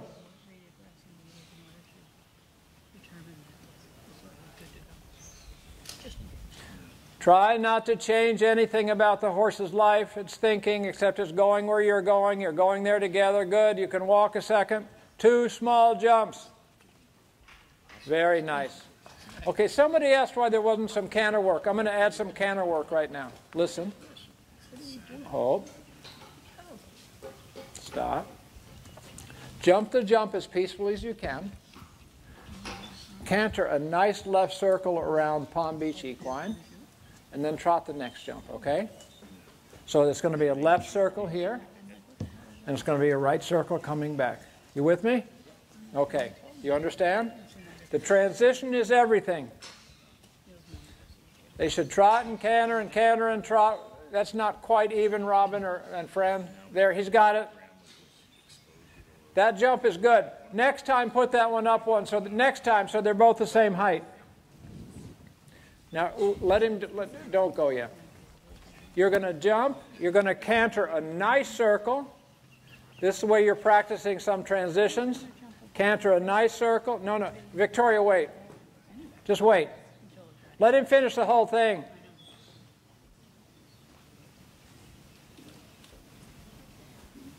Just always make a nice pattern for your horse. And this is the pattern. Good. Okay, Victoria, jump the jump. Canter a nice circle. Nice transition to a trot again. Just keep being clear to him. Keep being very, very clear, Victoria, about what you want. No mixed signals. No mixed signals. Be very clear. You can continue to canter. And gently find a transition. Gently find it. And you can trot a circle too if you want. You have to feel what's needed. I can't tell you. I can't tell you what's needed. Good one. Okay, come back, Sonka, do the same thing. Now you can keep cantering for a while until you find some peace, Victoria.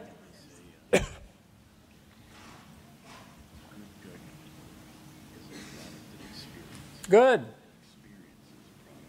You can do the same thing coming home. Oh. Canter a nice circle with a nice transition, Sonka. Oh, good transition.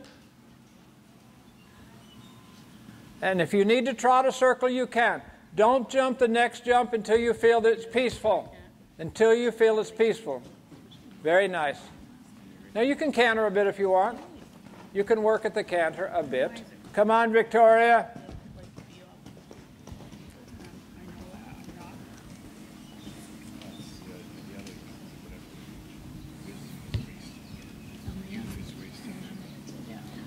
Just a nice, peaceful circle.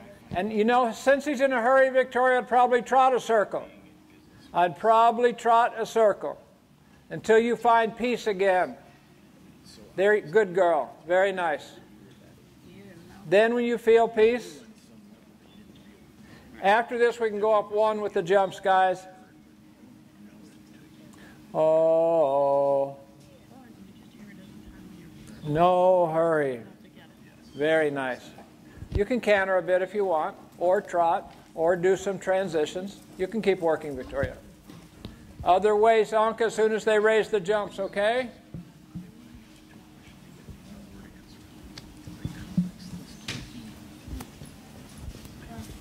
So you're going to jump the jump, canter a nice circle, trot 2 circles if you need. The jump has to be peaceful, okay? The jump itself has to, I still think that's one lower. I'm just trying to get them the same height, that's all. Just sort of figure it out. That looks better. Okay, wait till he's done this whole routine, okay? Don't bend the neck too much. Don't bend the necks too much. They have to keep going straight. Now you have to relax. Relax, relax, relax. He'll relax, he'll reflect you in the end. He'll relax and he'll reflect you in the end. Whoa.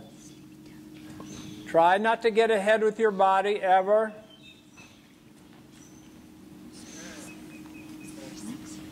If you feel that he's under control, jump it. If you don't, trot again. Everything peaceful, everything unhurried, everything clear. Good. You can canter a bit, Sonka. Be patient, be peaceful. And if you're not quiet by the second jump, you're going to make another circle. If you're not quiet by the second jump, you're going to make another circle. 2 or 3 if you need them. Jump shouldn't worry him at all. Oh. All right, I'll think about it.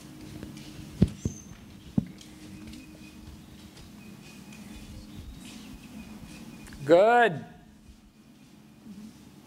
Now let him canter. You don't even have, just canter once around, Victoria, if you need to. Come on, Sonka, we're going up 1, people. Did we go up 1? Up 1. Keep the horse, don't bend the neck too much. Keep him straight. Then when he's relaxed, trot again. Okay, other way. Same thing. If you're not ready for the second jump, you're not ready. Don't hurry.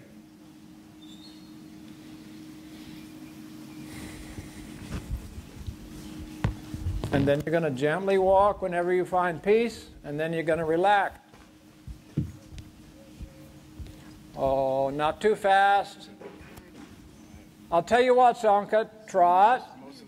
You can do that again. He made a little mistake. See if he figures it out. See if he figures it out. Never worry about a mistake. They happen all the time. Always go on to the next thing.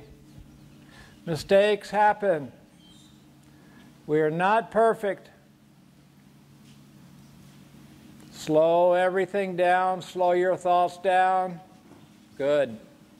He's going to make a circle there. Okay, I'd make a couple circles. So just trot now for a while. I want you to time it. I don't want to tell you when to go. I want you to go when you feel that the horse is quiet again. I don't want to tell you that. You decide. You decide.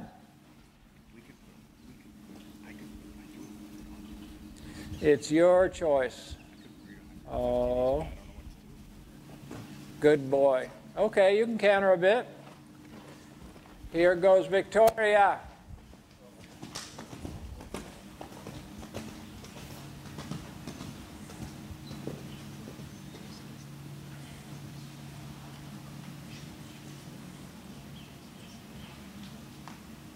Oh.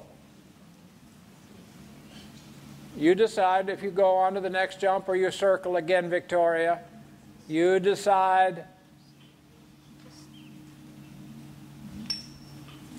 Yes, good girl. She's being very clear with this horse. She's keeping it straight. She's keeping it correct. She's trying not to hurry.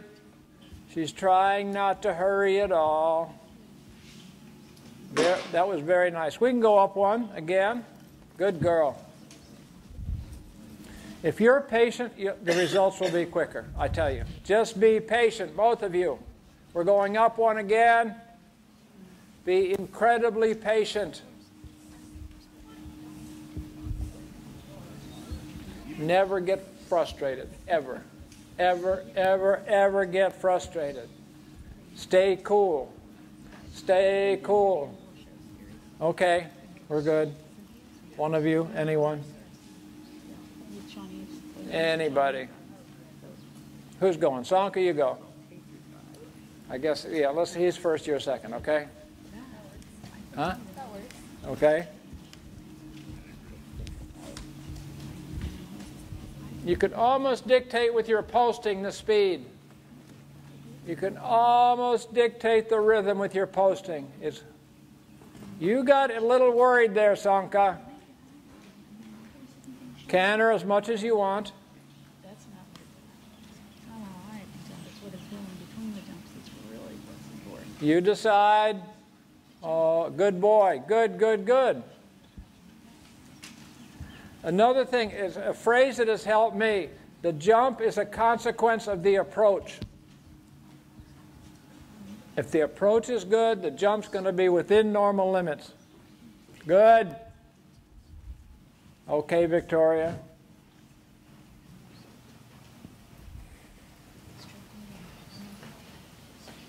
You're going to be patient. You're going to be straight. We can go up one after this again, after Victoria.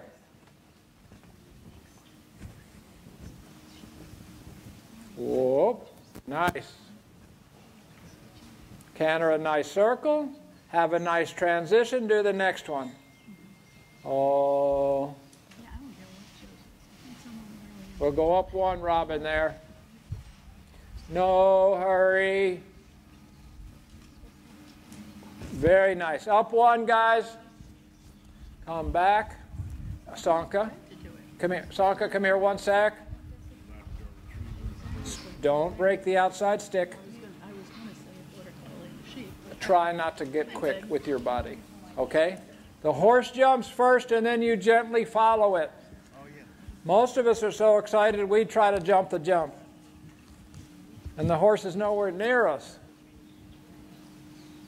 Let the horse jump the jump, and then you gently fold up. Gently.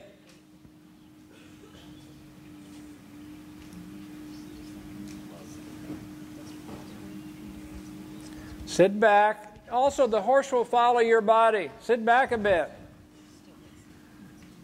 It will try to stay under you. It will try to stay under you. And as humans, we're flawed. We always get ahead.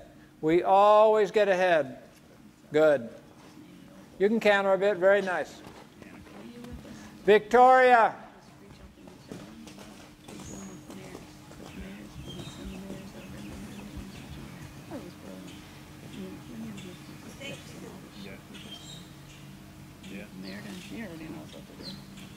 See, if you have a good approach, the jump will be pretty darn good. You decide whether to jump or not. You make the decision.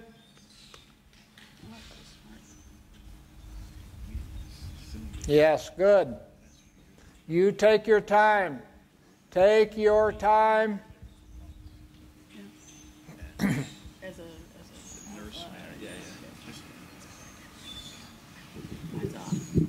Don't hurry.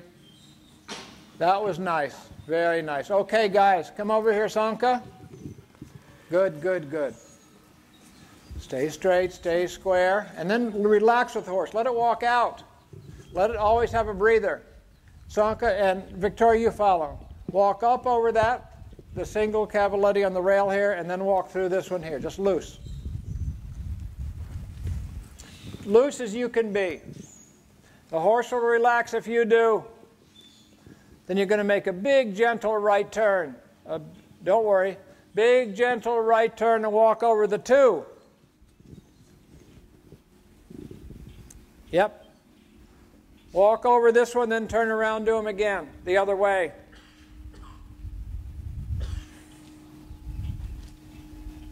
Just, you relax. You relax. Don't worry. Don't you worry. Good. And don't hesitate to pet them. Don't hesitate. Let's turn around them the other way. The two backwards. Straight horse. That's all you got to do is stay straight. Stay behind it.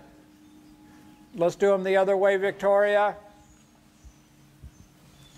So, Joe, you said the horse will relax if you do. And we all know this, but I think it'd be good to just expand on how important it is your behavior in the saddle and how much that really does translate to the horse, especially with a young horse that's so impressionable. But, you know, you asked me, that question is a little bit redundant. If I tell you, if you relax and keep walking over this, and when you handle horses too, if nothing's quick, everything's absolutely 1 foot in front of the other, and it's all just with a sigh, I say you win. We get frustrated, we get emotional, we get temperamental. Keep walking over it. And we shouldn't. Again, the horse has no agenda, and we think it's out to get us sometimes. We do. We have a bad jump, and it's the horse's fault. It's not the horse's fault. We can't think that way. We can't. It's a way of thinking. That's all. And if you can convince yourself that you're going to be relaxed, and you're never going to blame the horse. Sanka? Just over that, you're even going like this a little bit. Stay in balance. Now listen, once we're organized, Victoria, once you go through this again, I want just Sanka, you just trot over that one and trot over that one, okay? You wait for him and then you do it. Just stay out of his way, that's all you have to do, Victoria. And try not to get ahead. Most of us humans get ahead. We anticipate. Don't anticipate. Just keep showing the horse in a calm, calm way where you're going. And again, I'm going to say, never ask it something it can't do. Ever. You'll ruin the horse. You will ruin it. Yes, good boy. Okay, do them both. Let her do them, and then you're going to come back the other way.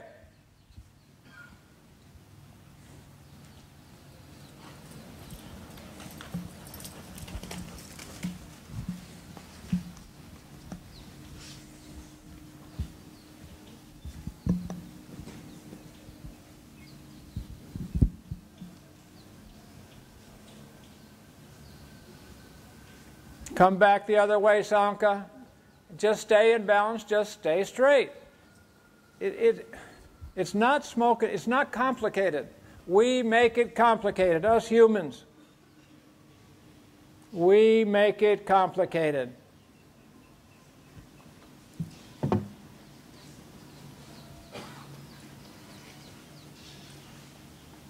Oh, don't get ahead. Good boy. Good, good, good, good, good.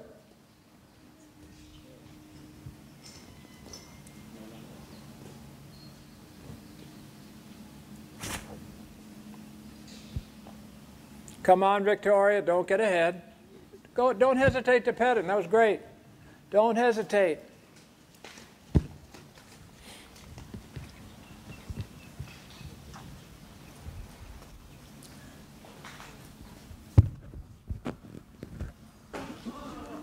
Don't worry. Excuse me. You're going to do that one. Do that and then make a right turn. Try to trot through the other one. Try to make it work just with your posting. That was good. Now do this other one again. Just think about your posting. Keep that regular. Keep that regular.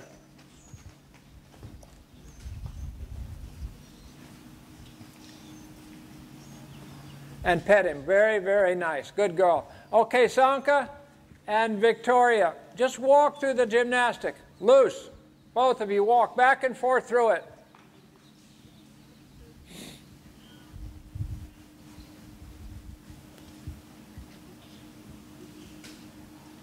Loose as you can, and don't incline your body forward, because then the horse thinks something different is happening. Just sit there. Don't push even. Let him figure it out. You're going to turn around, walk straight back through it, please. Let the horse figure it out. Good girl, Victoria. Don't hurry it. Don't hurry it. Get it. Make a nice half circle. Come back.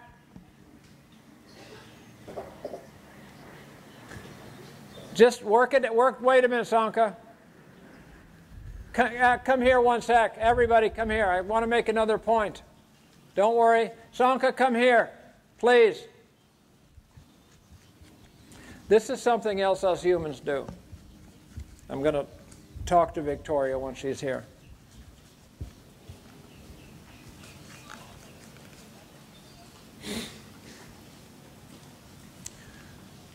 When a horse stops, it was acting fun. That horse was acting funny. It went left, it went right, and then Victoria was all over the place.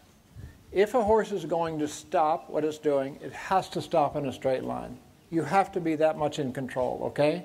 Because then the horse leaves the area, it becomes excited, it has no idea what you wanted. Do you understand that? So walk softly and slowly in a straight line. If it's not going to go, just keep it right there a minute, okay? But don't escape from where the problem happened. Don't escape. Let her do it, okay? Then you're going to come back. You're going to keep it really straight. If he hesitates or pauses, it's going to be in a straight line. Don't let it leave the scene. Absolutely straight. Straight all the way. If it stops, it's going to stop in a straight line. Straight. Stay there. Stay there a sec. And if you need to back up, you can back up a little bit, walk over it. I'd rather you not circle away from it. Can he walk over from there? There you go, pet him. Okay, come back. Okay, Sanka, walk back, sorry. The other way, this way. You can come back to it. Yeah, well, there's no jump. Don't break the outside stick.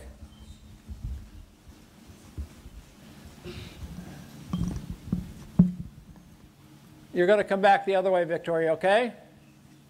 Please. If the horse stops, it's going to stop square. It's not going to get away from the point where you wanted it to be. It's not going to get away. Walk straight through it on a loose rein. Again, I'm going to say be clear. No mixed signals. No mixed signals. Just walk back through it, Victoria.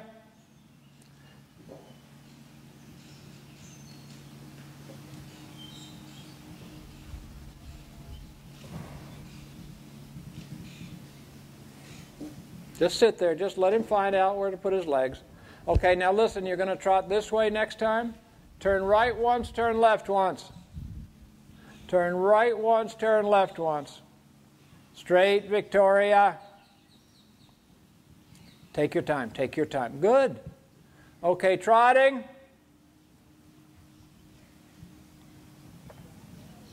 If you come from the right, leave to the left. If you come from the left, leave to the right.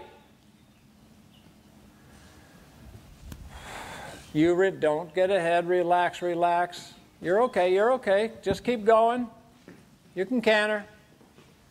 And you can finish cantering a bit if you want. If you need to finish cantering, Victoria, you can. That's okay.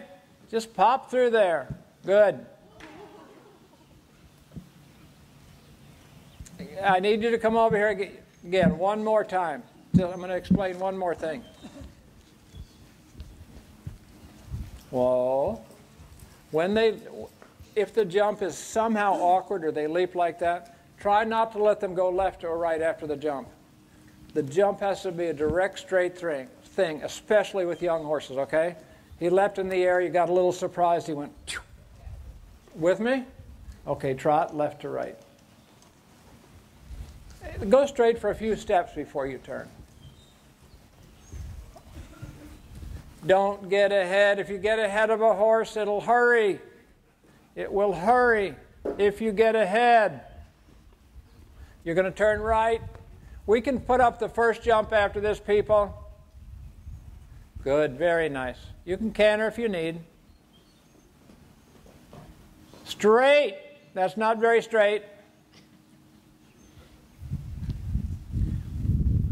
That might be a little high for these. We won't jump as high with the 6-year-olds. Maybe lower at 1. Everything 1.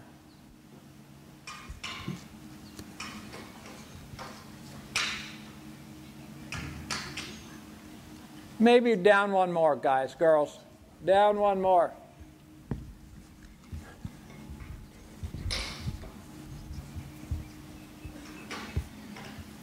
Now something's crooked. Robin, I think your side is 1 high or his side is... You two decide. Yeah, Robin, you're 1 high. The whole thing. So Victoria, you're going to work on being very straight up there, okay? And then turn the corner. The horse shouldn't turn before you. It should turn with you. The horse shouldn't turn before you. It should turn with you. You're both going the same way. Don't worry. You'll get it. Straight. Don't let it turn left yet. You're together. You're one piece of energy.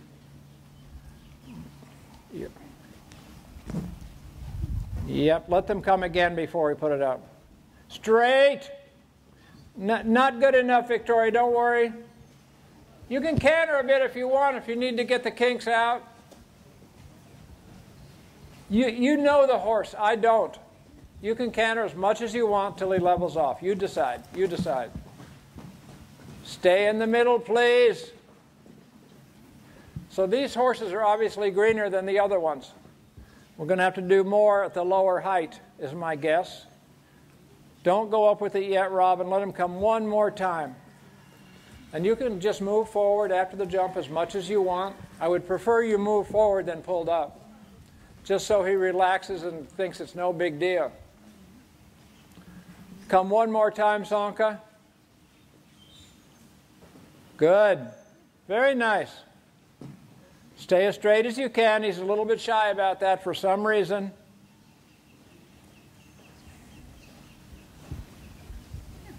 Don't change anything. The horse will depend on this rhythm. It will depend on this rhythm. Stay straight. Don't let it go left. We can put up the second jump after that. Robin, wait. Victoria's the second in the sequence.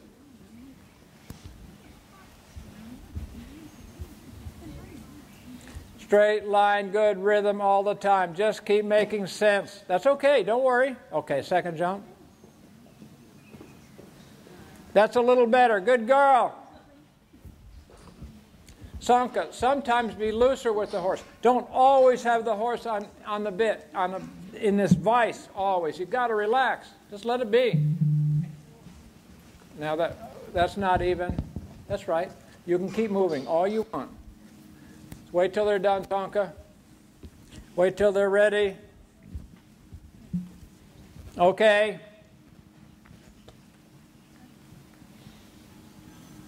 Not too fast. Don't ride faster than you can think. Okay. Not bad. He's a little bit on the left of the jump. Try to jump it as squarely and precisely as you can.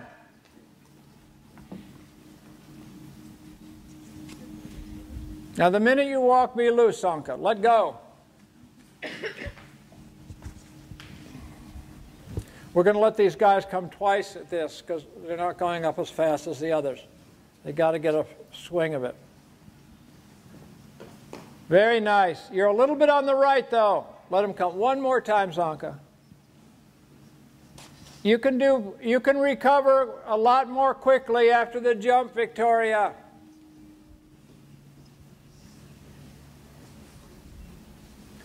Straight as you can. I'm going to keep saying that. Straight as you can. Don't let the horse jump to the left. Oh. Okay. Straight, straight. It's going where you're going. Both of you go the same place. If you keep going straight, it's really going to trust you. It will have no question about where it's going in your training. Straight and forward. You're a little bit on the right. You can put the third jump up, guys.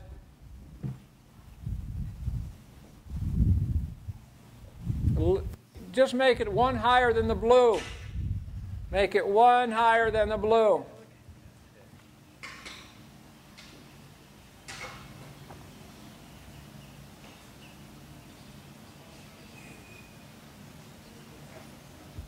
Do the best you can. That's good, Sanka. That's real good.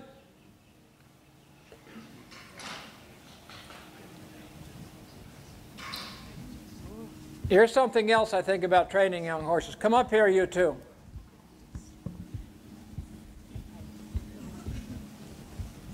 This is just a thought, okay? Stop. Okay, your horse is a little bit hot, a little bit this, a little bit that.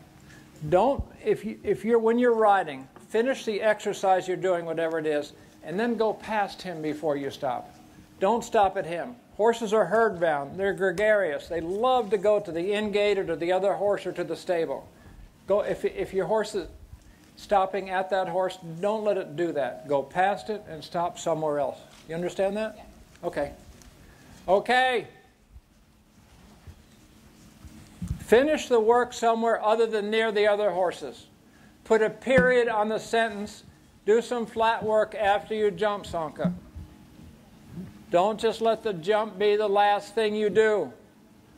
Don't let the jump be the last thing you do.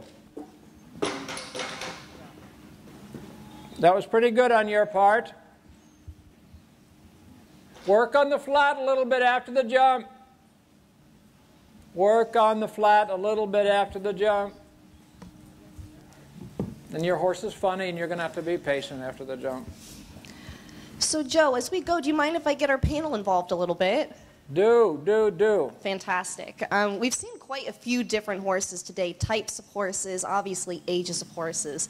And there's a lot to assess. I'd love to kind of get Tom involved on this, but when you're assessing a young horse, what are some of the traits that you're looking for? You know, there are a lot of people buying and selling horses out there. It's a very big business, looking for that next star. It's hard to tell when they're young. What kind of things do you look for? What's the magic quality? Good.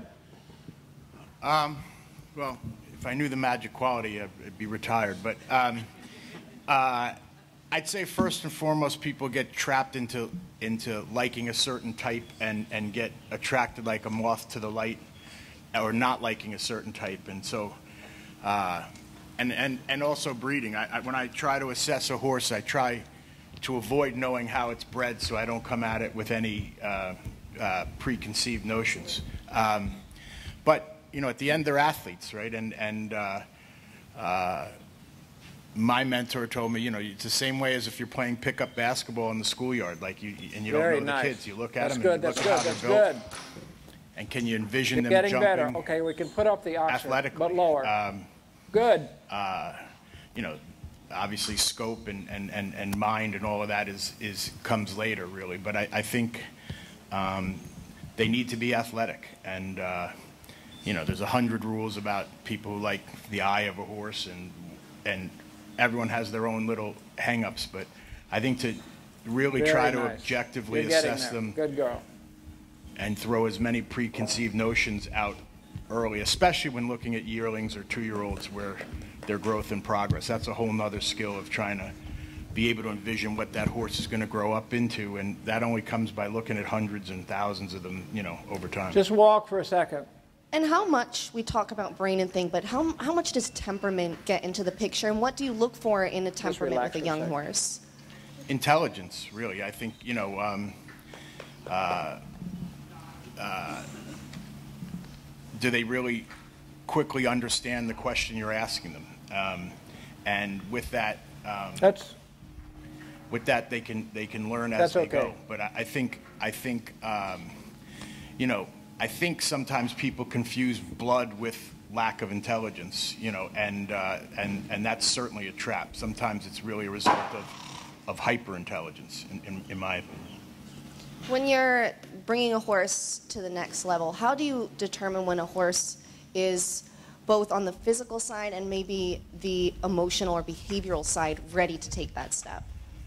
I think that's really important. I think Paul would agree that, you know, the horses we're breeding today physically could go out and do a lot more than they should be doing very quickly, you know. So, you know, my sort of rule of thumb is once I think they're ready, I wait some more and until they're just gagging for something more. Because so I think coming up 3, 4, 5, 6-year-olds, it's general. You know, there's exceptions, but the horses I hope I'm breeding and most of the people here are breeding, they have the physical talent to be.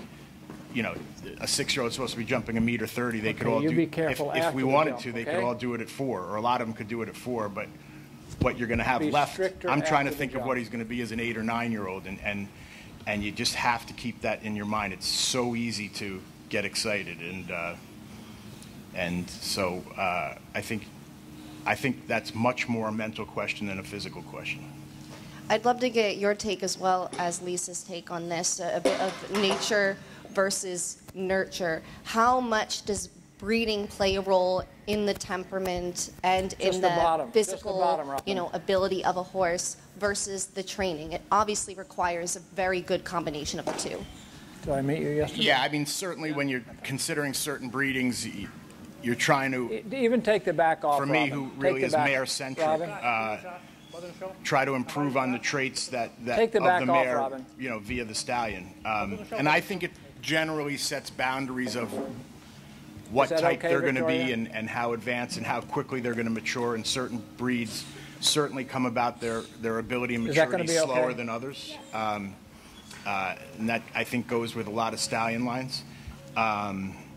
So I think it sets the boundaries, but I think, you know, the biggest takeaway from sitting here a day like today or any day that I'm home watching them go is how easily these horses can be ruined. You know, it's a couple bad experiences here or there, and ruined is probably too strong just a word, put but one rail really, in the front. really set Don't back make a it an long way. oxyhel. That's why. Wait a minute, Sanka. You know, I'm talking our own book here, but, you know, for me to keep investing in a horse at 3, 4, 5, 6, I like to know that nothing bad has ever happened to him. You know, and if it was born on my farm and put in our program, if something bad did happen Victoria, to come him, again, tell us an oxer, okay? I know what it was and why it happened and how it was remedied, and to just go buy You're a doing horse fine. off Stay cool. a video or a trial or whatever, you know what he is that day, but you don't know how he got there. So I think, you know, I think a lot of what Joe is showing you is that they can be ruined very easily, and so you have to factor that into the nature versus nurture. What about you, Lisa?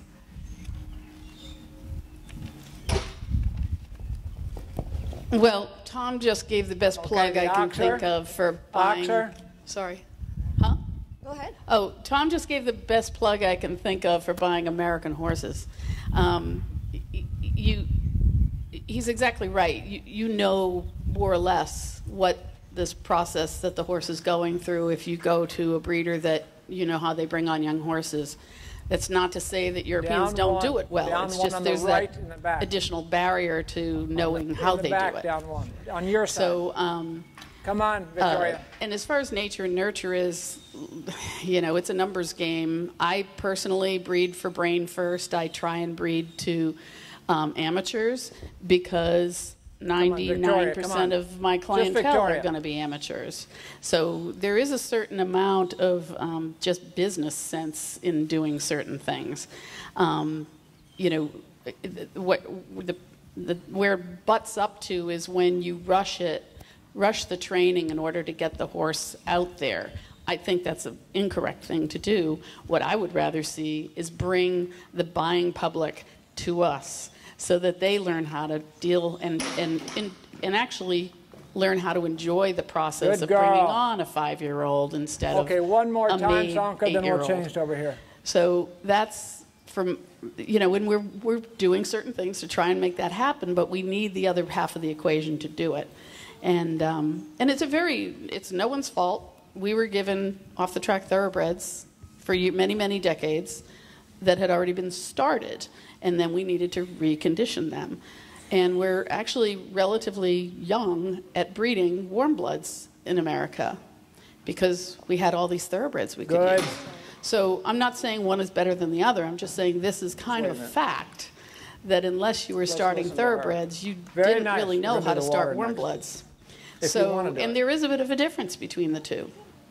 So I guess that's my long-winded nature-nurture thing. We do have to learn how to ask these questions that Joe is out there asking them and having them answer them appropriately and not in a rushed fashion. I'd add one thing. I think a common pitfall is not knowing what your long-term plan is, so that if you're breeding a horse and hope to sell it at 4 or 5, you're going to press the buttons a lot quicker. And if you want a flashy 5-year-old to wow people and hopefully get bought for a lot of money, that program is likely going to be much different than if your end game is to produce a real horse. So even when we're looking at selling some of our young horses, we sort of want to know what the program they're going into. And then it comes down to your other question, where certain breeds and certain horses, just by assessment, are going to be precocious early and more up to that test, and some are just not going to do it no matter what you want to do. So, and that would go into stallion selection for me as well. That's also a really good segue into my next question. Obviously, when you're breeding and you have foals on the ground, it's a bit of a long way to see the end in terms of what that horse is going to be like, as an 8 and 9-year-old, and obviously that's just not even to their peak yet. What are you doing with those horses as yearlings, 2-year-olds, 3-year-olds? When are you starting them? What are you doing with them when they're in that stage of their life? I'll go first. We're a nursery first and foremost and came out of the racing business, so we have a pretty well-developed plan for weanlings and yearlings.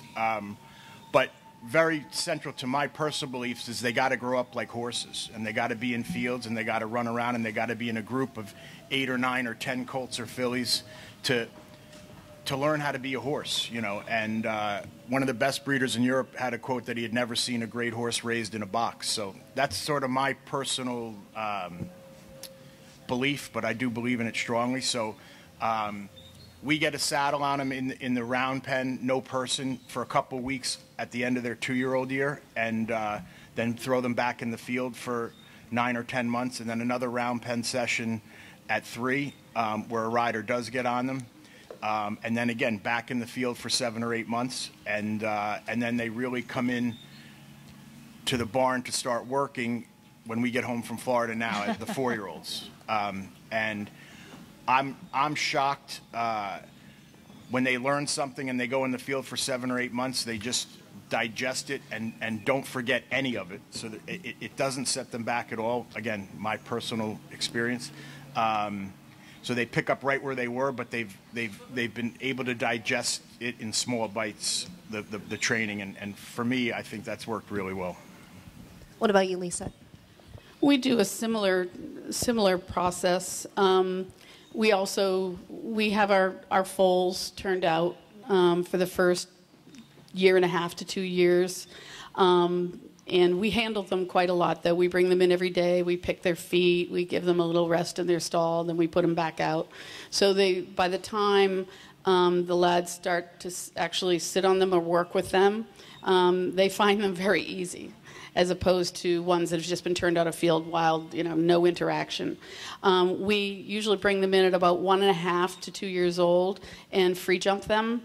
And that's kind of our initial evaluation. We do a medical exam on them, and then all the trainers and myself and the vets get in the ring, and we sort of do a initial evaluation. And then we do it again 6 months later, and that's kind of where we cull the colts from the geld them or not. And but we bring them in as well, like Tom, in the end of their second year, beginning of their third year, depending on their rate of growth. I mean, we've had some very big stallions that we wanted to keep stallions that we felt that if we waited, that they'd be a little unmanageable because they'd be so big and strong. So we brought them in a little early. But that's mostly handling and, putting on the surcingle and getting them used to that, and maybe sitting on them, but not really riding them. So it's a very slow process, and like Tom, we don't usually have them doing little courses or anything till probably the second half of their fourth year, and they're small. The courses are very straightforward, and it's even a stretch to call them courses. So I think that's the key and it would be a really nice time for people to buy a horse at 4, because not only are they a lot less expensive, but then they get to continue this process on their own. And this is not, even I can do it, and I didn't start riding until I was 42. So it doesn't take, it takes, as Joe said, more intuition than it does actual riding ability. And so that's what we try and encourage, but nobody wants to buy a 4-year-old. So, so we keep going, and we hope that the one that really makes it to the big ring will allow us to fund all the ones in between. So. Tom, coming from the thoroughbred industry, it's obviously completely different, and those horses are just naturally developing, being started at a younger age. Can you provide some perspective in terms of these sport horses, how physically late maturing they are, and how critically important it is to be mindful of that? Yeah, it was something I definitely had to learn the hard way. We breed both thoroughbreds and trotters racehorses. And there's slight differences in their maturity, but the differences between those two and this breed of horses is monumental.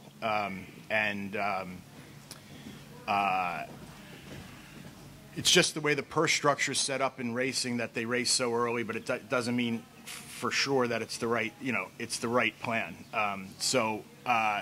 These horses, in my experience, constantly fool you that they're more ready than they are. Certainly physically, they look ready, and then 6 months into it, they're still learning to bend, and so I think you have to have some ground rules, but then go back to intuition again, to use Joe's word. But they are not as mature either physically or mentally as they appear walking around in the barn, in my opinion.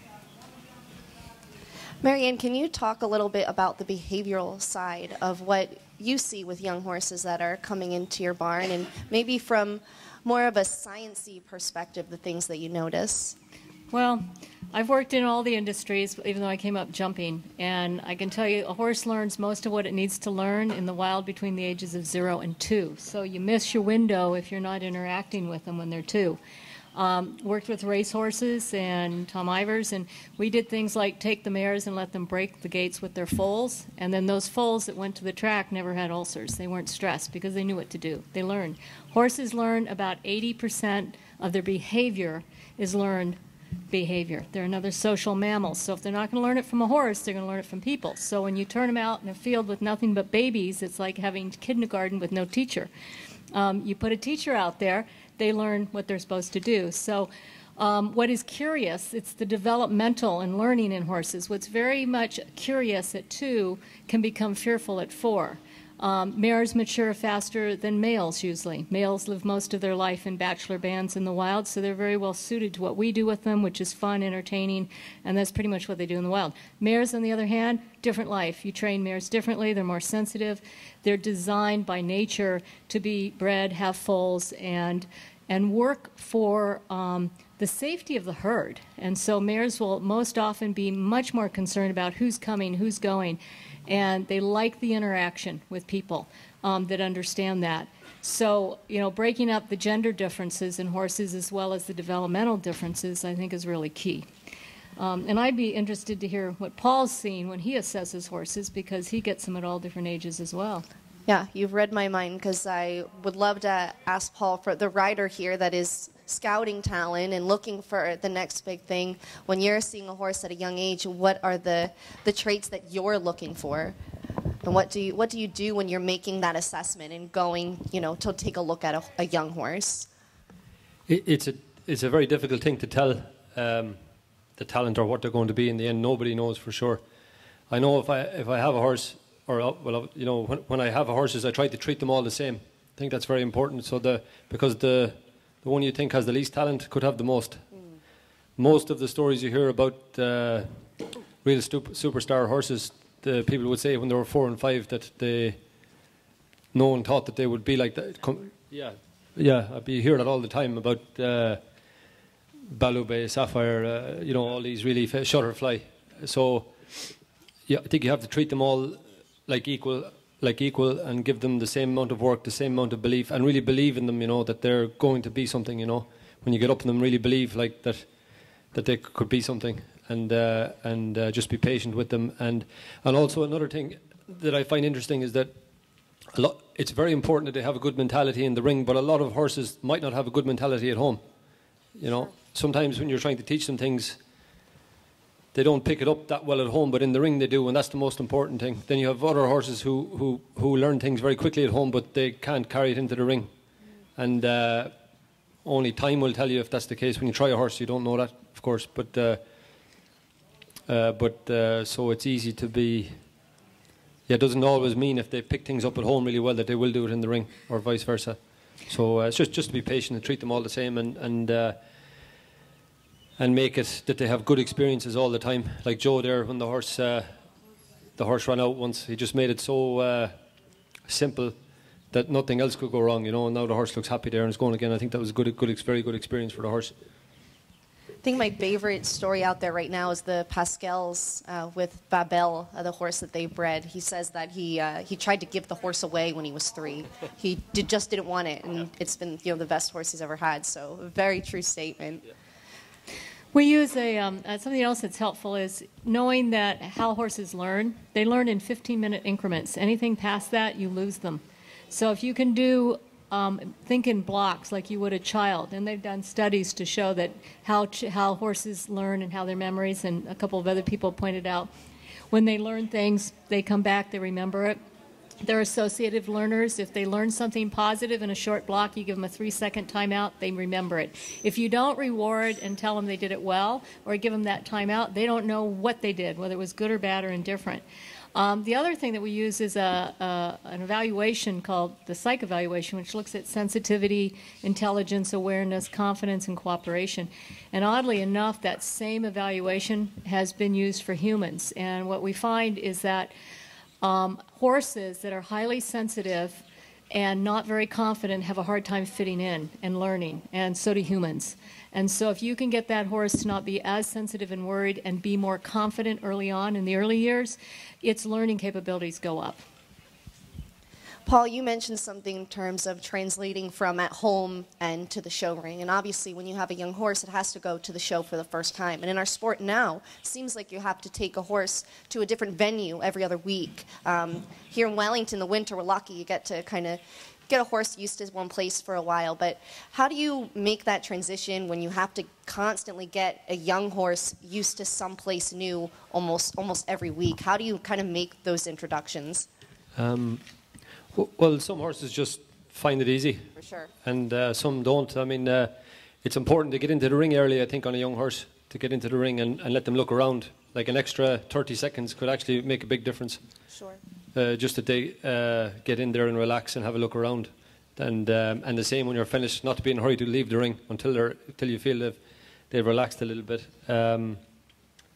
But some horses are not spooky, and they can go in any ring and cope, and others take a little bit more time. And I mean, if you had a bad experience, it would be good if you can get in the ring the next day again, just that they could relax and get a look around. One thing I think that's important with the young horses is the speed, going fast. I think it's important to teach. They have to learn to go fast, not just because you're in the jump off one day that you're going to go as fast as you can. Because I mean, they have to learn how to win, that's for sure. But if they can't go around the course nice and easy and nice control to start with, there's no point in going fast. And so I think that's important. That it's not about winning when they're 5 and 6. It's definitely not about winning. It's about educating them. You know, I don't think you should go in the ring with the idea of winning or trying that you have to go clear. You should go in the ring with the idea that they're going to learn something. They're going to jump straight. They're going to take their time, get a little bit lighter to ride, get a little bit more confident. I think that's important. And if you go in with that mindset, then eventually you should be able to go fast, easily. You know, and it shouldn't take long to get. You know, you should be able to go quick and learn how to cope with that easily. A lot of people, when you're taking the next step up in a sport, and I use the comparison with the National Football League for, you know, mainstream people, but when you're a quarterback stepping up as an NFL quarterback, the game is a lot faster. It's the same thing for horses when you're stepping them up. Does it become fast for them in their minds as well? And how do you manage that and introduce them to those things in a way that's going to be good for them mentally?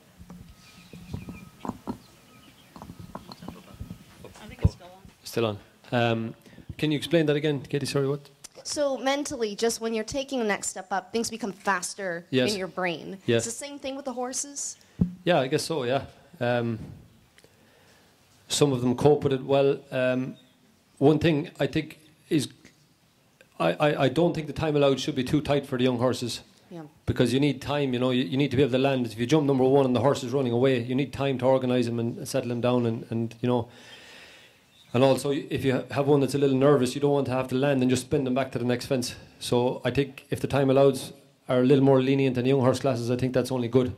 So that because if they learn to land and stay in balance, then you can be fast and get inside the time allowed easily anyway. You know, but they have to be able to land and be light in the hand, and I think that's a big help. So then later you could actually end up going much quicker.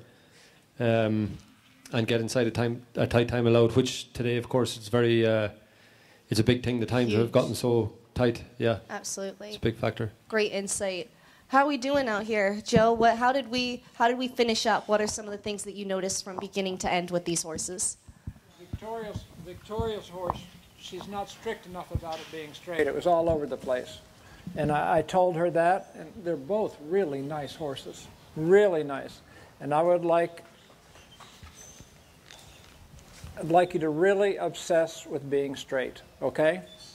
Because you have to land. The jump shouldn't interrupt your control.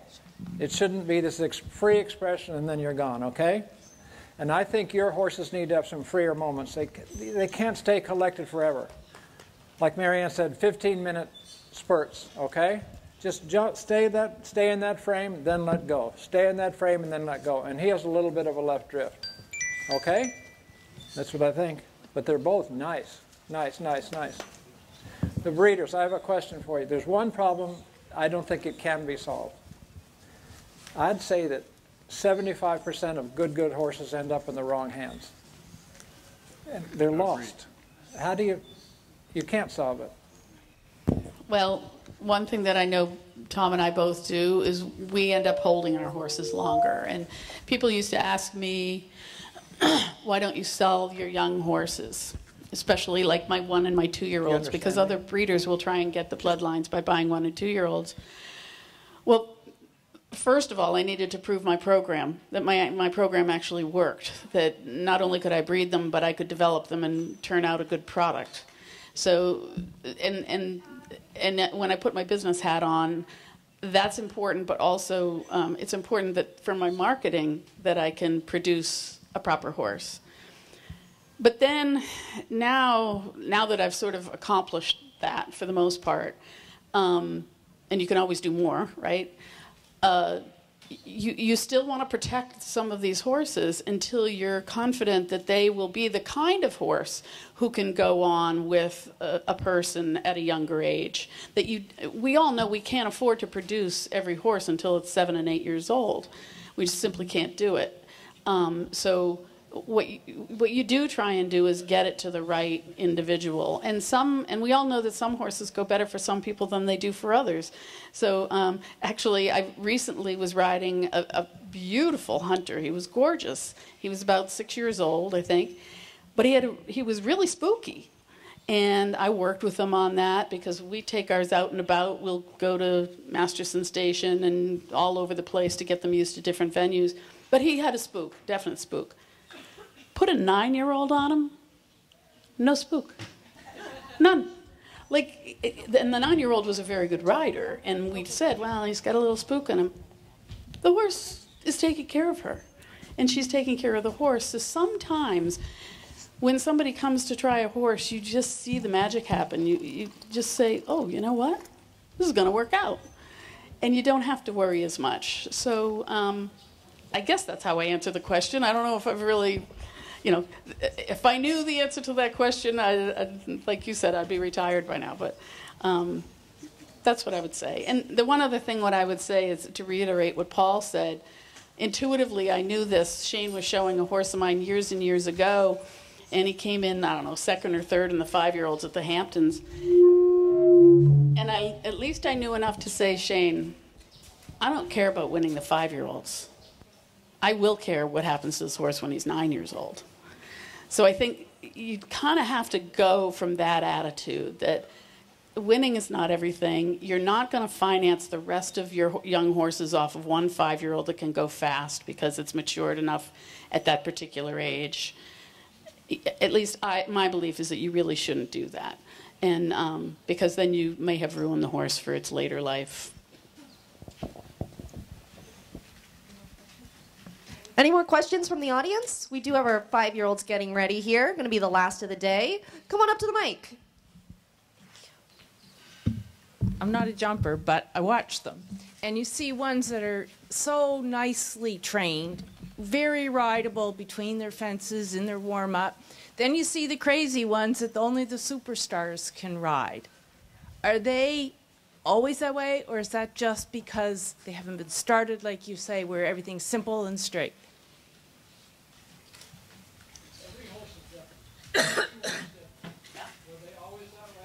I don't know.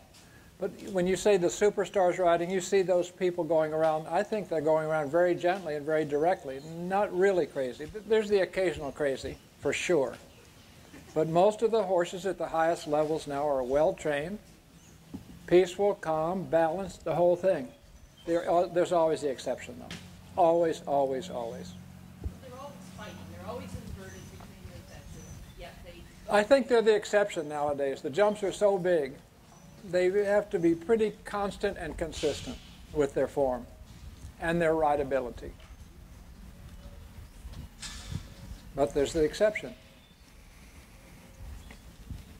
You all should, I think it's a good idea if you keep talking while I'm starting these other guys, and then what people can just start talking. Well, what do you guys want to know? There must be something else. Go up to the mic so we can hear you, please. Hi, thanks. You were all talking about what you do with your yearlings, your 2-year-olds, your 3-year-olds, your 4-year-olds, and a couple of you mentioned that, so you'd come home, say, from WEF, March, you start your 4-year-olds. WEF's going to come around again in 8 months, and you got the 5-year-old classes. So what does that 8 months look like with you doing? Are you doing lots of gymnastics? Are you just trying to get them ready for the 5-year-olds? What kind of pressure do you feel for the 5-year-old classes. I know there's been criticism over time, not to pick on any particular show, but you know, it's early in the year. A lot of times the 5-year-old classes are very inconsistent here. Some of them are quite difficult. So what are you doing in that period, and what maybe would you like to see the 5-year-old classes look like, what they should be testing, what they, you know, where do you want to see a horse at 5 years old, if you're really thinking about longevity and making sure that they can handle combinations and they understand proprioception David, it's and nice they've got to see you. their body parts together. Who's your main person now in Spy Coast? At least for us, when they come in, when we get home, the 4-year-olds, you know, our goal to start with is certainly to have them showing regularly and well in the 5-year-old classes the following year. That said, just because it's January 15th and they're 5-year-olds, you know, we have some down here that haven't gone to the ring at all yet this year, and some might not ever get there. But you know, the work with getting straight and all the riding work is sort of what Joe's talking about. For us, a lot of it has got to a little bit of what Paul was saying, where they have to get used to different surroundings. Wellington happens to be perfect in that you definitely know 15 people with 15 rings with 15 different sets of jumps that you can go and knock on the door and trade. They can ride in your ring one day and you ride in their ring one day, and that's almost like going to a different horse show with no entry fees. You fool yourself. Once they can do that, they can do it at the show, and then there's still another level of tension at the show that you have to just get through. But they have to tell you. You know, I'm not the expert on actually preparing the physicality, but the brain and the experience obviously is very important to be very positive. Paul, you know, could tell you better what the courses themselves should be, but obviously you don't want something coming, you know, away from the in-gate for the first jump on an angle, which we get sometimes in the 5-year-olds. But it has to be a happy experience, and I do think putting on the American hat again, you know, the whole story you always hear is, oh, in Europe it's so much easier. The guy puts it in a truck, and for €5 he can go to a local horse show and produce the horse much less expensively than you can here.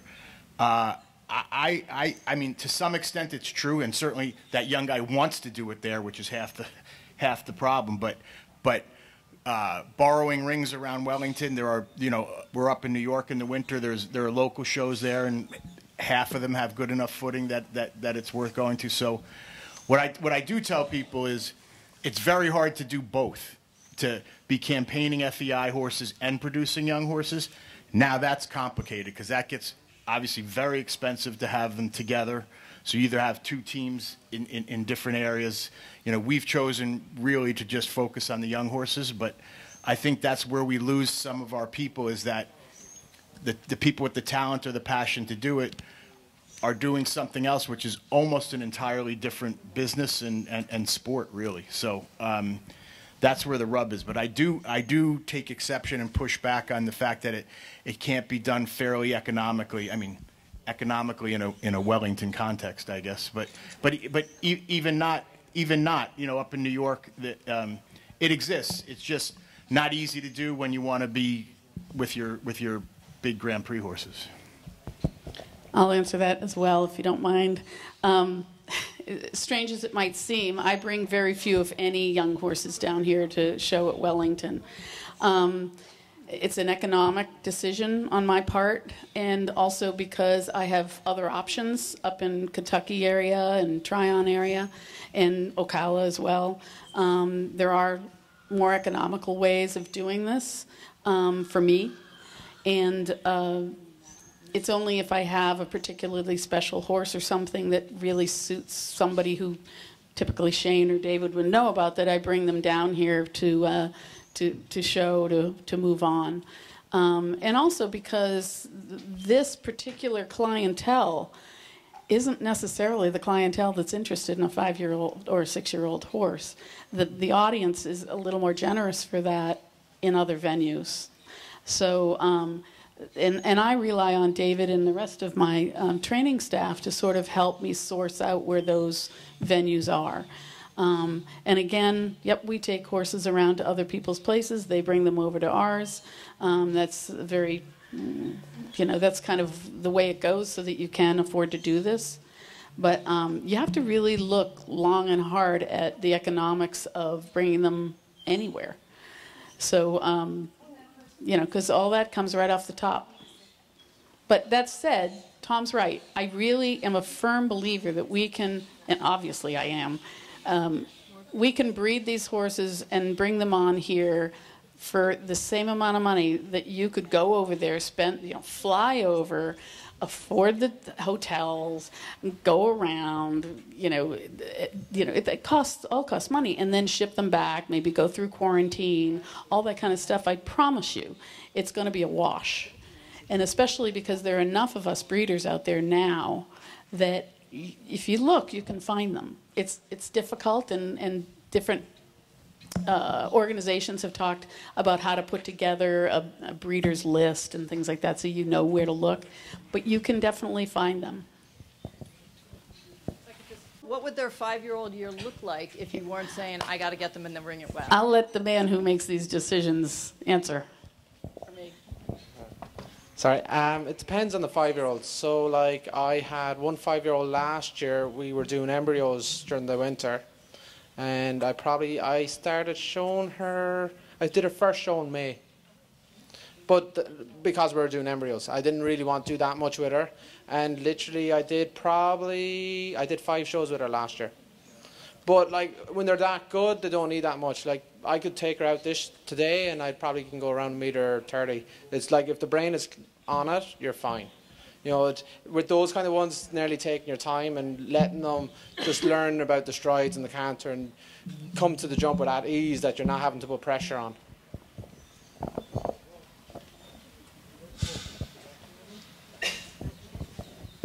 Did that answer your question? Yes. Okay.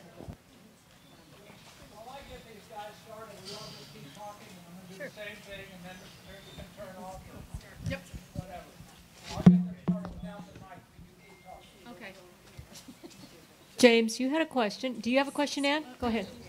Go ahead. No, go ahead, Ann. I'd like to talk a little bit about the small breeder and the people like Tell me your myself name. who Esteban? breed 2 to 3 horses a year. I think the biggest problem when I'm talking to other breeders is we don't know where to put them as 2, 3, and 4-year-olds. In Pennsylvania, where I'm based part of the year, there's a lot of farms, but nobody's taking them. Nobody's starting that in-between horse. And it's not as if they're coming out of the field. The majority of small breeders handling them every day, doing all the things that you suggest, particularly a blue chip type program, I think is very important. How do we bridge the gap? My recommendation is have the young people who want to be in this industry start taking it on. People like myself, I can't do it. You know, right? You kind of need new talent, and I think Tom was really smart. He probably told his son, I'm not going to give you any horses unless you learn how to train young horses. And I think that's what it really is going to come down to. I know Diane Langer with her emerging athletes said, if you want to go to Europe, you've got to have a young horse that you're bringing on. I thought that was brilliant. And I think that that's kind of where we have to go. And again, it's no one's fault that we have this whole generation of riders, very good riders, who never brought on young horses. And we have to start backing up. And by the way, Europe's having the same problem. Yeah. So I do have anxiety for the smaller breeders. This is why we really actively try and promote low-cost young horse programs. I've been sponsoring the one here in Wellington for years now. I can't get the price any lower. I don't even go.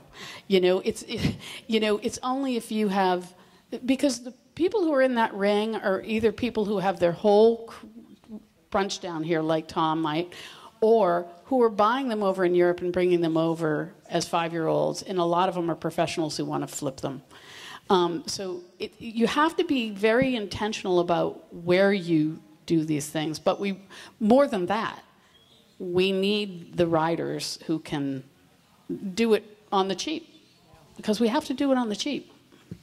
I'm seeing a little bit of a movement where there's a primary trainer at a barn. I don't care if it's dressage or jumping, and they'll have 1 or 2 second trainers. Now, they may, have to be a groom as well, but those people are actually slowly building up clientele, and they want the young horse out of the field. But we've been talking about this for 30 years. I've been breeding horses for 30 years, and my biggest problem is getting them started. I don't want to do it anymore. We actually have a new emerging place that we didn't have 30 years ago, okay? We have universities in this country now that are turning out students with equine sports degrees and training, whereas 30 years ago, it was all feeding. Equine science was about eating horses. And going through the university system and having the equitation science come in and good horsemanship come in, and what we've lost in Pony Club, that Europe had, we're gaining in the intercollegiate. These students are coming out, some of them with masters in equine nutrition, undergraduates in equine sports and equitation science. And, as we're here today, there's a whole seminar up in Orlando with the Progressive Equine Behavior and Training Forum, which is all academics and students. So they are looking and want young horses to work in their programs. And I think if we support that, we can work with the young horses going into some of these university programs, getting young riders to have them for 4 years and turning out and producing some nice horses at a very low cost. Okay. Yes, and good, safe. I would add one thing. I think one, we have to make it appealing for the young people. So that's both in prestige and in money. A lot of young people say, want to be in this business for whatever reason, and I tell them all, like, if you enjoy it, I think the best way to make a living is to learn how to be a young horse trainer. And I'm eating my own cooking there with my own son, but.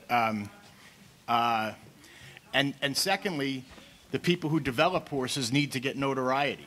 So in Europe, oftentimes you'll meet a guy and someone will whisper to you, that guy started Clinton as a young horse or whatever. And having that be almost as prestigious as being the race car driver on Saturday night under the lights, to build that up into more of a notoriety, which matters to people.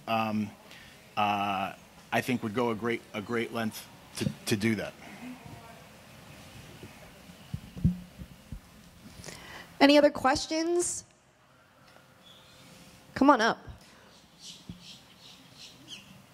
I'm James. I'm your cameraman. I'm getting all of you on camera today, by the way. So I've lived on a farm for quite a while. Been kicked, bitten, broken, a million different ways. Raised them from birth to 6, 7 years old. Helped in on that.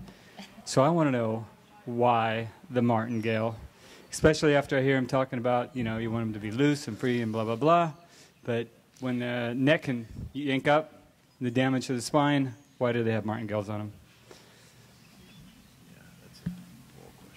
them? It's not a me question. Do you have a second to come over again, just so I'm clear what... Go ahead, just answer. Why the martingale? Yeah, ask Joe. You're saying the martingale is bad for them? I didn't say it's bad, I just want to know why. Oh, well, I think when the horse's head comes up past a certain point that they feel it and it helps them relax. But obviously, like anything, if it's used incorrectly, it's more the hands that are holding the reins is going to be the real thing that's going to affect if the horse has any pain or if it causes the wrong, the main thing is the connection between leg and hand, and I think if a martingale is used correctly, then it's helpful in a good way. It lets go when the horse relaxes, it lets go. So I think it's a good thing. My question is it worth the risk that riders who don't understand it that way? I guess that's I think a normal running martingale is fine. I'm not a big fan of a standing martingale myself, but that's only a personal thing. I know a lot of people use it. But like a running martingale is not that restrictive at all, especially you could see those two there. I mean, they're just loose. So I think it's helpful if it goes up really high. Then I don't think there's much risk of any damage at all, to be honest. I mean, it's different. A pair of draw ends used incorrectly or something like that, there's a much higher risk of somebody doing a lot of damage with them. And a standing martingale, I guess if it's loose or correctly fitted, it's fine. But I think a running martingale is helpful and a good thing.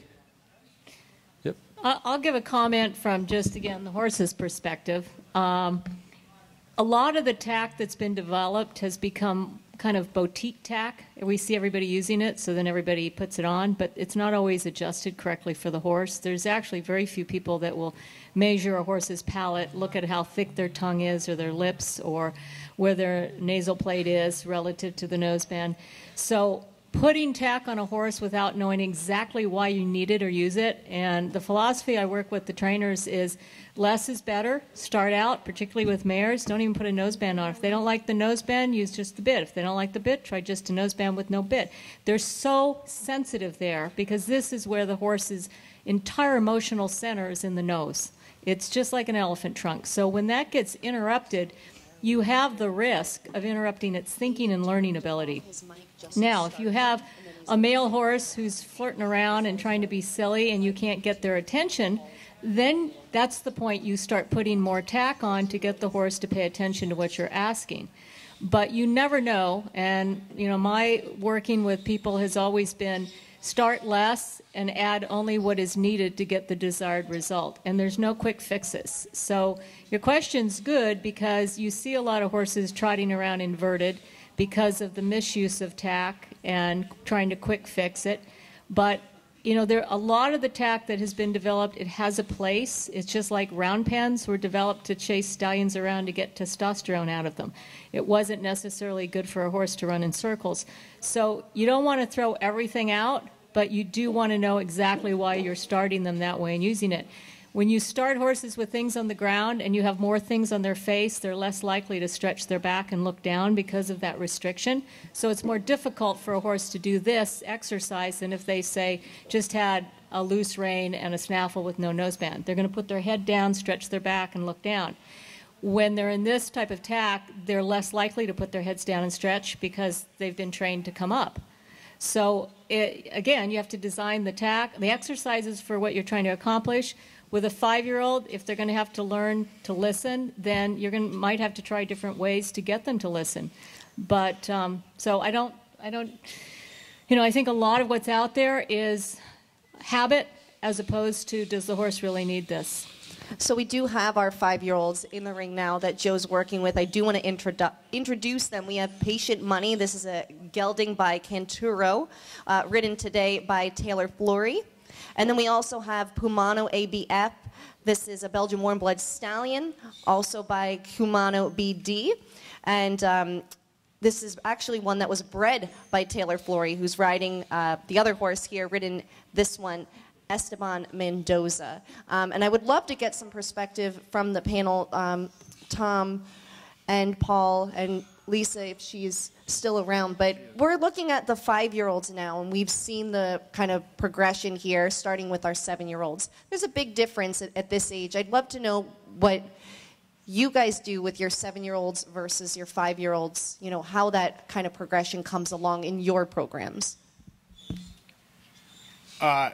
For us, I think, as Paul said earlier, a 7-year-old is a different ballgame. I mean, that it's supposed to be a horse by then, and a 5- and 6-year-old are work in progress. So I think there'd be a very clear distinction, at least for us, between 6 and 7. 5 and 6 can certainly blend together, and it's really a continuum of the basics that we've already talked about. But I never want that 5 or 6-year-old to feel under pressure or any of that. But as we get on into the 7-year-old year, they should be ready to take it at that point. What about you, Paul? Yep, I agree with Tom. If they're when they're 7 years old, they're up to -35, maybe a few 140 classes. So it's obviously much more than what a 5-year-old is expected to do.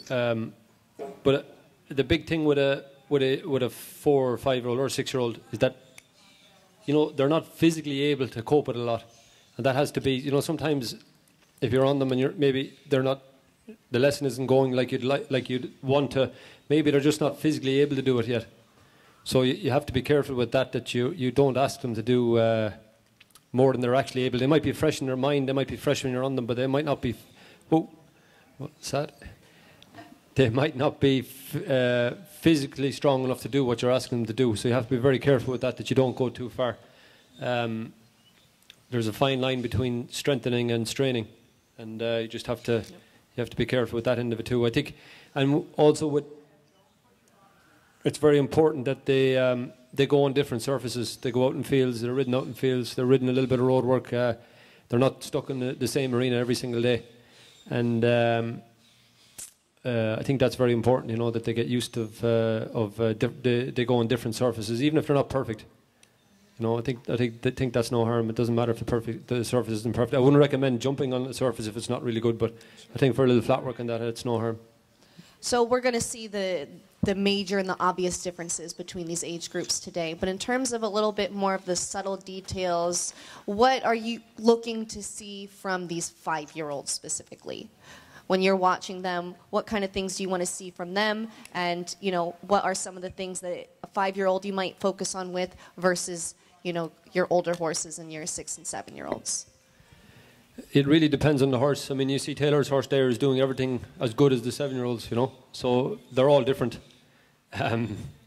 But for me, when I get up on a horse, I try to make them a little bit better. If I can make them a little bit better every day, then that's enough. I don't want to try to make them a lot better, because then you're going to do too much. But if every time you sit on them, you can make a horse, at whatever age it is, if you can make them a little bit better, just a little bit, then over time you'll have something. So I have that in my mind anyway, not to make it all happen straight away, but just in time, over time. Absolutely. Anything you'd like to add, Tom? I would just say, just as Paul, just watching Taylor's horse there, and you know, that's a perfect candidate for a horse to get ruined. You know, he looks 7, he's acting 7. I'm sure he can jump, you know, 1.30 meters if you really put some pressure on him, or what, 1.20 meters. So, you know, that's a real. It's a good problem, but that's typical of everything we've been saying. The other horse has learned a bunch since he's out here, you know, in the last 5 or 10 minutes, and that's very encouraging to me. So that, you know, raw natural ability is largely what it is, but the ability to use all of the natural ability that they have generally is plenty the way these horses are bred. Hey, Joe, would you like to turn your microphone on and let us know how these 5-year-olds are doing now? We'd love to bring you back into the conversation. Okay, here we go. Taylor's horse is a little bit awkward, but she's being patient with it. Just like that. Circle, circle.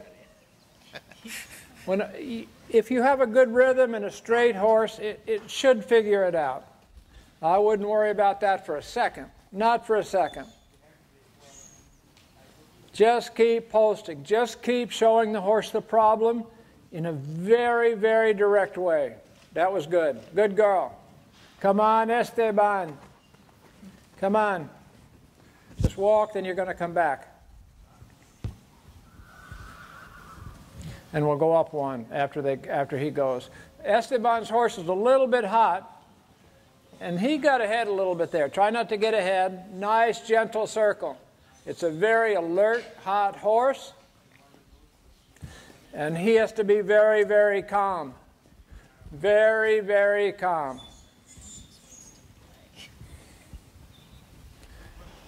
All he's going to do is direct the horse at the problem. That's okay. Good boy. Okay. Arriba uno. Go. Now look, Esteban, when you walk, walk, walk. Now let go of the horse. Let go of it a bit. Let it stretch. Don't push. Just let go. Just let go. Relax. Okay, come on, Taylor, other way. They're putting up the jumps. And Taylor, you're not going to ask the horse to jump. It has to read the jump and jump it on its own. You're just presenting the problem very clearly. That's all you're doing. No force. You're one unit of energy. Just go in the same direction. And hopefully the horse will figure out the problem. Don't worry. You can canter a circle if you want. If you want.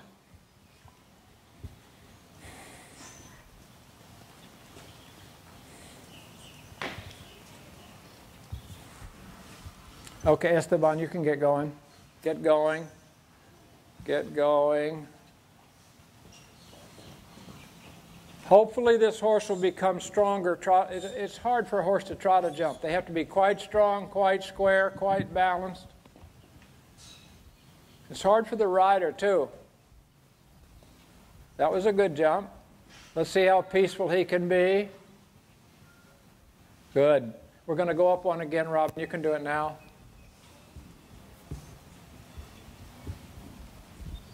Very nice. Just stay peaceful on these hot ones. Very, very peaceful. Good boy. You have to make her go where you want to go. Make a big circle to the left. Keep going gently. Keep going gently. Go forward. Just go forward. And go up there and make a big circle to the left where she didn't want to go. Just after that jump. Taylor, come back. Just go up where the horse didn't want to go. Come on, Taylor. Back the other way. Come on. Just stay up there for a bit. Stay up there. Stay up there. Be patient. Be patient. Make another circle, Esteban. Just keep going till you win. And don't worry about it. Come on, Taylor. Gently trot. Gently trot.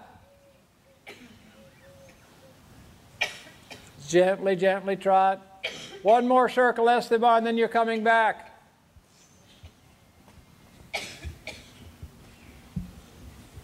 Don't hurry with this guy. Let him push. Have a nice, strong push. Okay, come on, Esteban. You can come back. Come back. You keep moving, though, till you get to the bottom of the horse a little bit. Other way. Other way. Just gently keep moving till the horse settles. Don't make an issue out of shying. Don't make a big issue out of it. Just keep moving till the horse gives. Just insist. We're going up one after Esteban.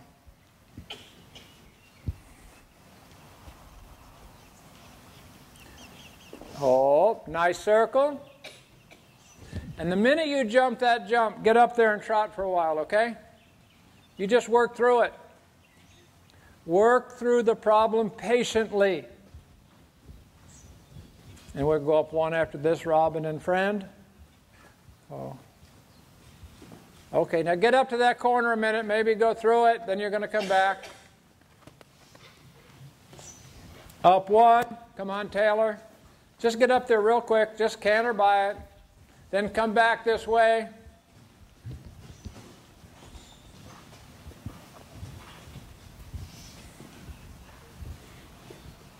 Take your time. Now come back. Don't worry too much. Come back. Yes, Taylor, that was good. That was a nice, strong, square jump. Okay, you're going to come up here again, Esteban. You're not going to worry too much about the shying. You're just going to work forward through it. Don't make an issue out of it. Horses shy and then they get scared that you're going to punish them. Just be strong. Then we're going to go up one more after this. We're not going to jump as high with these. Don't worry about that. Taylor, come back one time after we go up. You're going to go up one, Robin. And stay up in that corner, Esteban, and just keep working until she submits, he submits, he. Oh, good. Okay, up one there. Come on back, Taylor. Just keep working through the problem. Come on, come on. Be persistent, be patient. Stay there a minute. Just stand still for a second. Just stand still for a minute. Then you can go. Gently go again.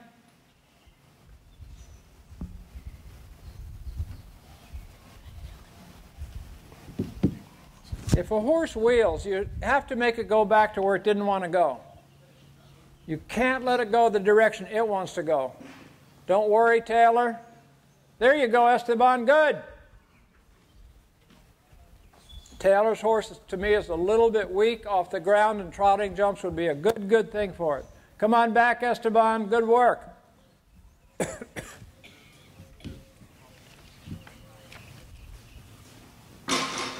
Taylor, you get to, don't worry about it. You get to do it 2 more times. Come on, Esteban. It's a little bit lazy. This is just strengthening him. If he's very square, the trot's a 2-beat gait. It couldn't be more symmetrical. He's got to have an even push. You have to slow it up a bit. Whoa. Be patient, be patient. Try not to hurry with this girl, with this horse. Oh, stay behind. Okay, these horses didn't jump that well, so I'd like to go down 2. Go down 2. Neither of them jumped it well at all. We're just going to go down 2. Walk. You're getting more peaceful. That's good. Come again. Thank you. Try again. See if they'll give it a decent jump. Neither of them jumped it well. We're going to be patient and wait on them until they do it. 1, 2, 1, 2, Taylor. Good, Taylor. Circle, do the next one, and then we'll change subjects. You can come on. That was a good jump. Come on, you can start. Try not to get ahead of the horse. It gets over its front end. Stay behind it. Stay behind it. Come on, Taylor. Taylor, very nice. Walk a minute. Hold. Be patient. We can put up the first Cavaletti here, the green one, people. Very, very low for these guys. Very, very low.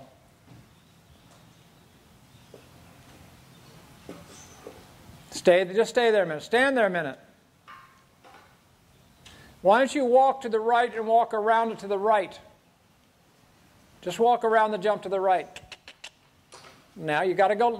No. Sorry, you didn't understand me. Walk past it to the right.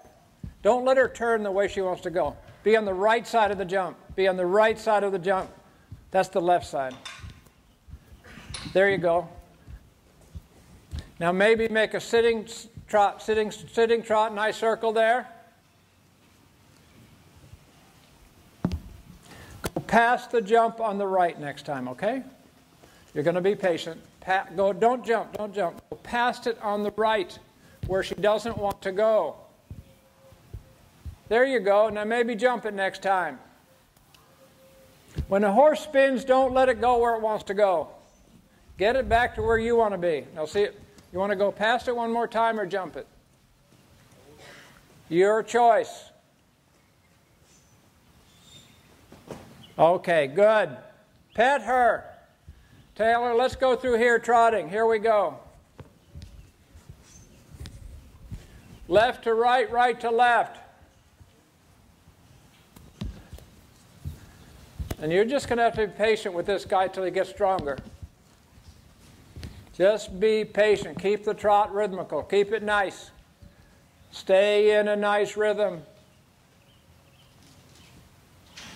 And you're going to turn right after this. That was a good one, Taylor. Good. Here goes Esteban. Try to let the horse jump first, and then you fold up. Then you close all your angles. Let the horse jump first. Just keep posting. Just keep trotting. Come one more time, people. And Esteban, try to land cantering. All of you try to land cantering so it has the idea the jump's a forward thing a little bit. There you go. You're getting into that corner. Good.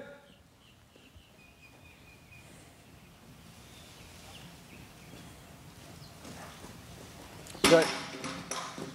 Taylor, don't you worry about a thing. The horse has to learn. Taylor did nothing wrong. She presented the problem nicely. Just keep posting. Straight horse. Relax. Both of you, try to land cantering, Esteban. Come one more time, Taylor. Try to land cantering, and then we'll race it. Stand there. Stand. Don't let her spin left. Just stand there a minute till you're ready to move. Don't let them spin. Just, it's better to stand still. Take your time. Good, Taylor. Okay, Esteban, come on.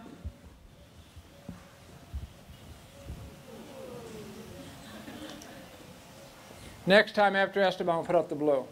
You got to go, be relaxed, let the horse go a little forward. Let him go a little forward. Act like you have a tailwind, not a headwind. Everything is forward. Okay, next jump. Now these horses, we're not going to jump near sight. Put up the blue, guys, girls. Stand there, Esteban. Wait till you can go where you want to go. Don't let her spin to the left. Turn to the right a little bit, see if you can move. Just wait it out, wait it out. Good boy. Good. Come on. As soon as they're ready, off you go, Taylor.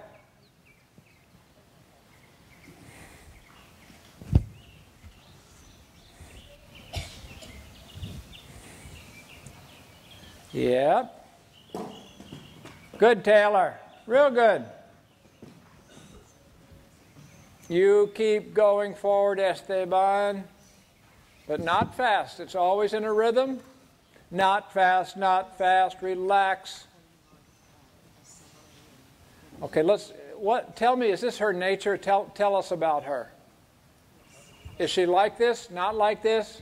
It's never happened before? Oh, dear. What do you think we should do? Since I don't know the horse, what do you think we should do? Take the jump away? What would be the best? No, I believe that, but what should we do about her stopping like that? I'm really asking him because I don't know the horse.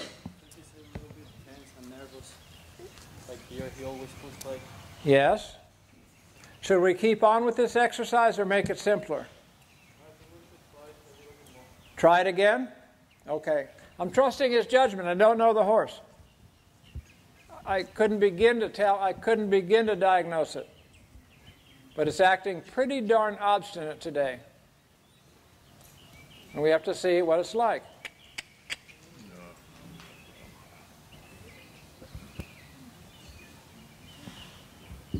I'll tell you what. What if you let Taylor finish and you try to trot around the ring? Just keep trotting around the ring, okay? Going where the horse doesn't want to go. Take your time. Don't let it spin. Stand there till it can go forward. The horse shouldn't be allowed to spin. Go. Squeeze, see if you can go forward. Keep going. It might back into the fence, but don't worry. Don't worry. Don't hurt the cameraman. Can you go? Maybe you have to turn it a little bit to go. Go, go. Now just start trotting and start moving. Let's put up the third jump for Taylor. Just keep moving around the ring till it's going where you want it to go. Go everywhere, Esteban.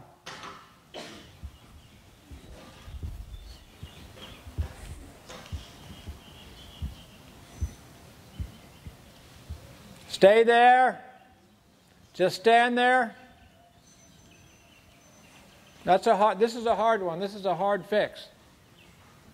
Come on. After this, if Taylor clears it, we'll put it. Stay there till you can go forward, Esteban. Good, Taylor. Now put up the last one. You can turn left a little bit. You have to get moving. Now get moving, Esteban.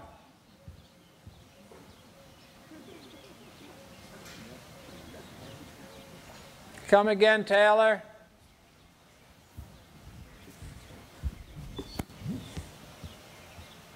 Really trot forward. Really trot forward, and you're not going to worry.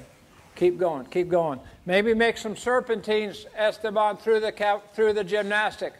Go left, Taylor, anytime. That might be too high in the back. Make some serpentines through here. Just keep moving forward. Go right, go left, go all over the place. Just keep moving forward till the horse is going with you. Taylor, we're almost ready for you. Okay, Taylor.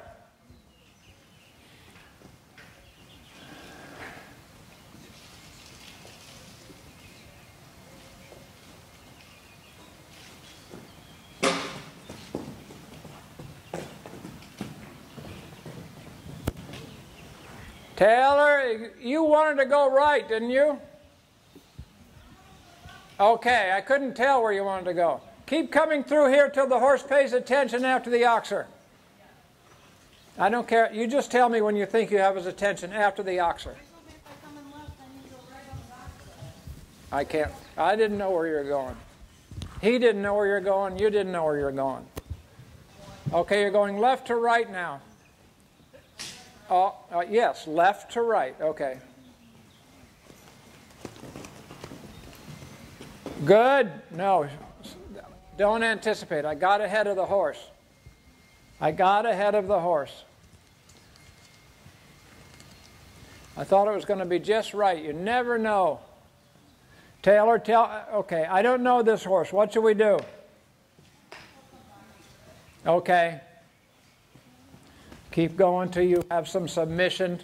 Keep going. Keep on with your inside leg, Esteban. You can win. You think it's okay like it is? I think so. Okay. Unless you've been different. No, you know this horse. I don't. I can't fix it or whatever.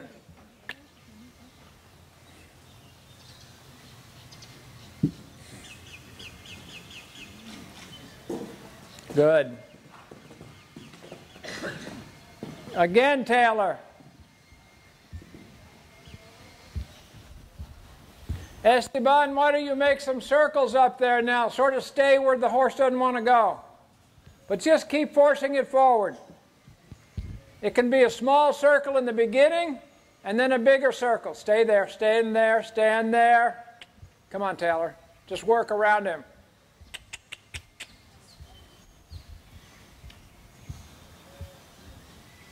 Just get moving the best you can.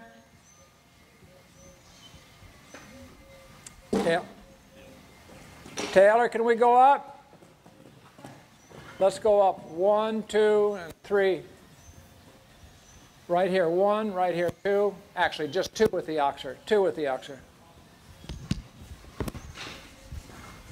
That was good. Just keep going. This is all we'll do with this guy, but keep going till he submits after the jump. You inside leg, Esteban, inside leg. Just keep making the circle bigger. Yes, and don't hesitate to pet the horse. Okay, just watch out for Taylor. That's all, Esteban.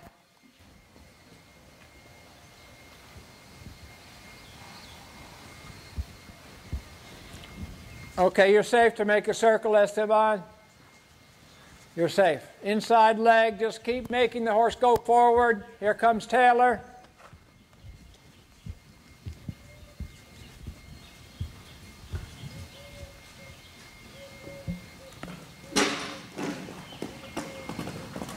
Come again, Taylor, till the horse figures it out.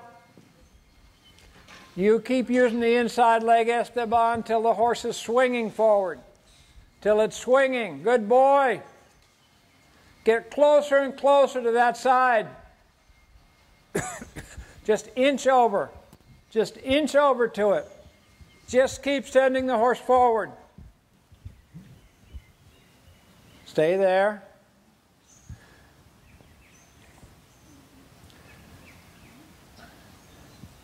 I'm just going to try something different after this. Oh. Taylor, you got a little ahead. Esteban and Taylor, walk a minute, Taylor. Esteban, walk. Taylor, get right in front of him and go make a circle by the stuff he doesn't want to go by. You get on her tail. He doesn't want to go in that corner over there with the sunburst. Just get on her tail and trot a couple circles. See if the horse will follow and go. Stay with her. Get on her tail. One more circle. Pet the horse. Pet it, pet it. One more circle. Stay on her tail. You've got to figure out, you just have to figure it out. I have no idea what this horse does or doesn't do, but it sure can resist. And this is the only way I can think of to solve the problem. One more circle. And then Taylor, you leave him, and Esteban, you keep circling. You never know if the horse is resistive, if it's terrified. You just don't know, unless you know the horse. Okay, Taylor, do the gymnastic again. Esteban, you keep circling. Taylor's leaving you. Good luck.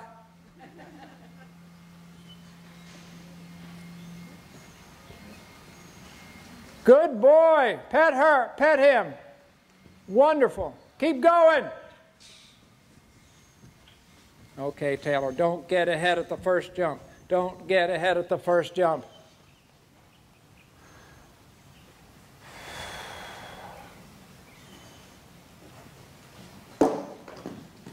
Taylor, you're going to keep coming till the horse figures us out a bit. Come a couple more times, Taylor. Esteban, you keep trotting. Inside leg, inside leg. Go forward, Esteban. Wonderful. Good boy. Pet the horse. That's great. Couple more times and relax. Keep sending it forward. Keep sending it forward. There you go. Good, Taylor.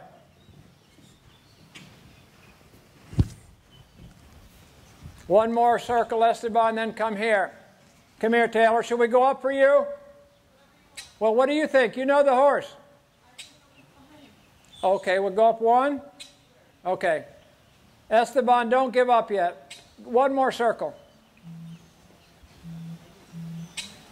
Very nice. Keep inside leg. Stay there. Stay there. Okay, you're good. Pet the horse. Do you know that horse, the gray? Has it ever done that before? Never? Okay, that one. Okay, walk, walk. Now, get the horse out in front of you. Let go of the rein. Just get it out in front of you. That's all. Now walk over these cavalettis, the single ones, okay? Get it in front of you. Taylor, we're ready for you. This green isn't even, people. The first one's not even. Just walk, stay out of Taylor's way. Walk over that, walk over this. Loose, free. There you, and pet the horse every time. Good, good, good. And then do the single ones. Just stay out of Taylor's way. Circle, Taylor.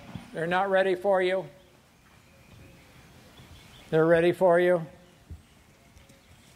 2 more times, I think that's probably enough for the horse. It's starting to sweat.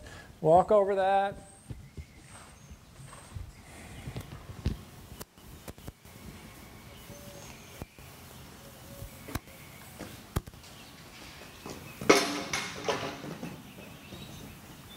Keep coming.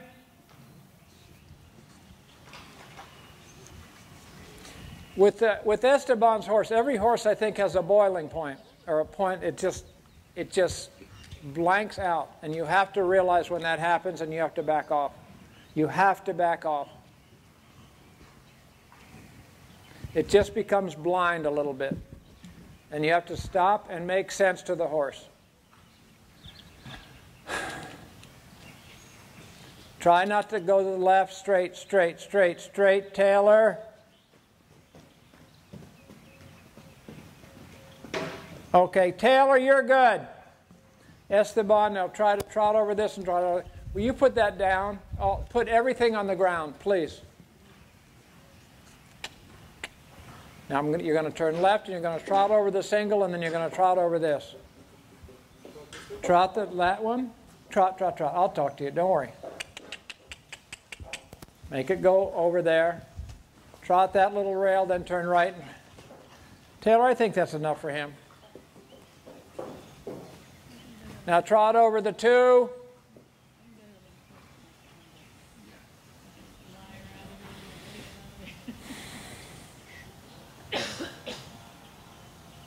Great. Now, do you think you can do the whole cavaletti or not? Do you think you can do the gymnastic? Again, act like you have a tailwind, not a headwind. Just swinging along. Beautiful. Do it once off the right, then we're good. Turn right. Go as close to the scary stuff as you can. Good. Real good. Trot through this one more time, and that's all I would do with this horse. I wouldn't make it jump anymore. It has to end the day with a good memory. It has to. That's a nice trot. Good boy. It can't end the day confused. It has to take a deep breath. Relax. Send it forward. Okay. I say that's enough for your horse, Esteban. Is that okay with you? Okay. We're done, guys. Unless you want to, Taylor. Do you have any questions, people? Any questions from the audience? Before I let Joe finish, I would love, we've seen a lot of horses today at various stages of their careers, different ages, different levels of experience, and there's a lot to take in. Stop. Don't let it turn left or right if it stops, okay? Just stand there a minute. It has to go where you want it to go. That's all. That was nice at the end. It had a good finish. It will be fine. What? I'm sorry. Horse comes first, right? What were you, I wasn't listening. Oh, no, don't be silly. So I'd just love to get 3 main takeaways that you want this audience to go home with today. It is never the horse's fault. Never. The horse has no agenda. Okay. The horse is generous. Sounds good to me. Good enough. And this panel here, very involved in developing young horses, breeding, and doing so in this country. What would you like our audience to go home with? Don't leave yet. Why should they Around that corner. get involved You're winning, and winning want to softly produce and young nicely. horses right? What do you want them to go home with today as they leave here? Go, just walk. Well, the first thing that comes to my mind Especially watching the way this she is doesn't that wanna go. He there's doesn't nothing like a horse to make you humble, right? And this The could way happen to make any this one of horse us. Stronger is to trot a lot. And I Jones. think that it was actually the best thing that we saw today was how to get that horse to go around the ring. You just go to I that think that was gallop? great.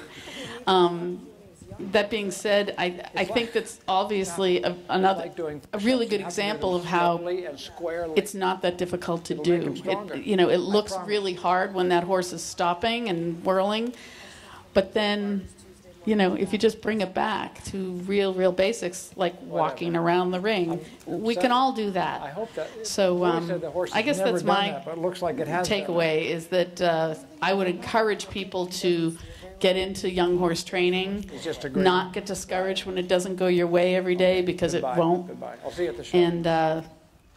And just keep out there and keep What? plugging away and immerse yourself in the process. This one? It's not bad. It has to get. It is weak behind. Trot many jumps. Many. I think it's on. Sorry, I think there's a lot of skill involved in producing young horses, and Grand Prix horses are so expensive nowadays that for most of us, like the only way is to produce a young horse, and there's actually a lot more skill in producing a young horse than there is riding a Grand Prix horse. I think 100%. a lot more skill. Yeah, and you need a lot more patience but it's something we can all learn. It's something we can learn to do, all of us. It's not that you have to be born a fantastic rider. We can all learn how to produce horses, and I think it was a pleasure to watch the riders and the horses today, and Joe, and think we all learned a lot. Tom? Yeah, I would just say, the journey is the reward, and you know, if even there was a lot of victories here today, and you know, if that appeals to you on any level, then it's an immensely rewarding experience. And I do think, as Paul said, you know, for 99.9% of the people, if you want to have a great horse, older horse, you're going to have to make it yourself. That's just where the business has gone. So, not arguing whether it should or shouldn't be that way, it is. So, and it can be done and has been done. So, Marianne? Well, I think the points were brought out a lot today, and I think the first thing is to remember to build trust and friendship with your horse by helping that horse feel safe and feel comfortable. That's our job. The second is being able to give your horse the skills to be a horse and understand its space awareness and how it relates to other horses, how it relates to people, so it knows who it is, sense of awareness. And the third is to keep your training at this level always fun for you and fun for the horse, so that they see learning with you going out to the ring as a fun thing, not work. Yeah, I think Joe said several times, mix it up, don't do the same thing. Paul identified going on different surfaces, getting the horse out, doing different things. Those are all really great points. I also want to hand the mic over to Cynthia Hampton of Classic Champions. She has a great program as well for young horses and has been an integral part of today.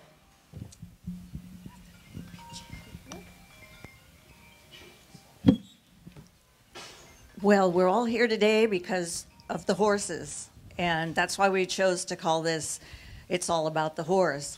This actually is a big family here.